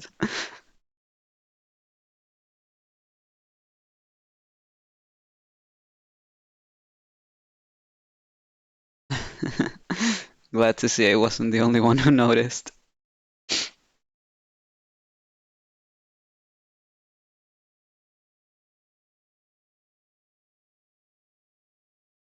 Wow. Well, that was amazing.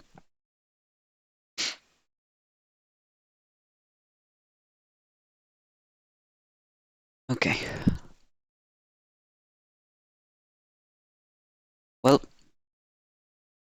that's the end for me today.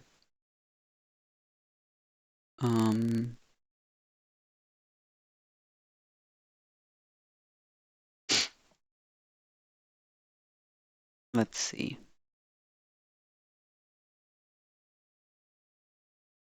I want to try rating, but how do I do that? They changed the UI for the stream manager.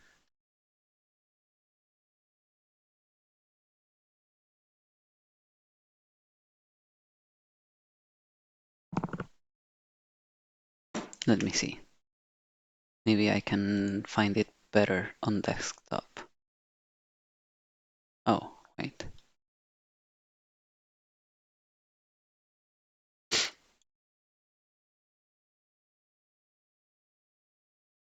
Yeah, this is all bugged. Let's see.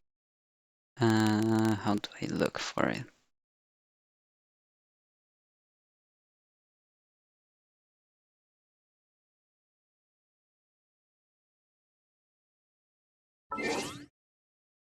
Ignore the noises.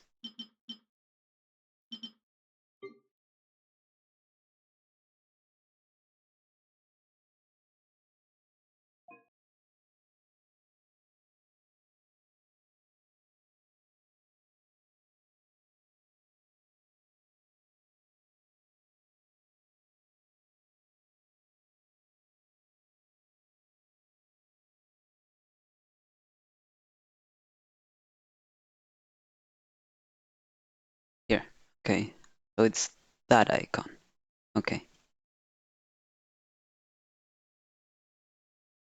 Amazing.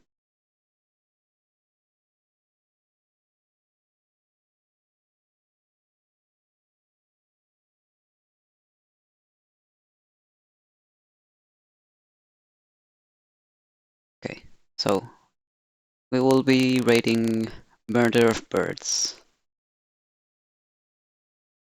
And he's playing the Archon quest, which I did yesterday, so hopefully everyone here has already played it.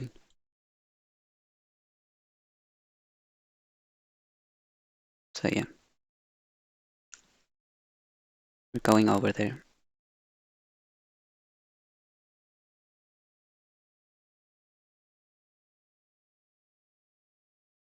See you guys tomorrow. Hope you have a wonderful day. Goodbye.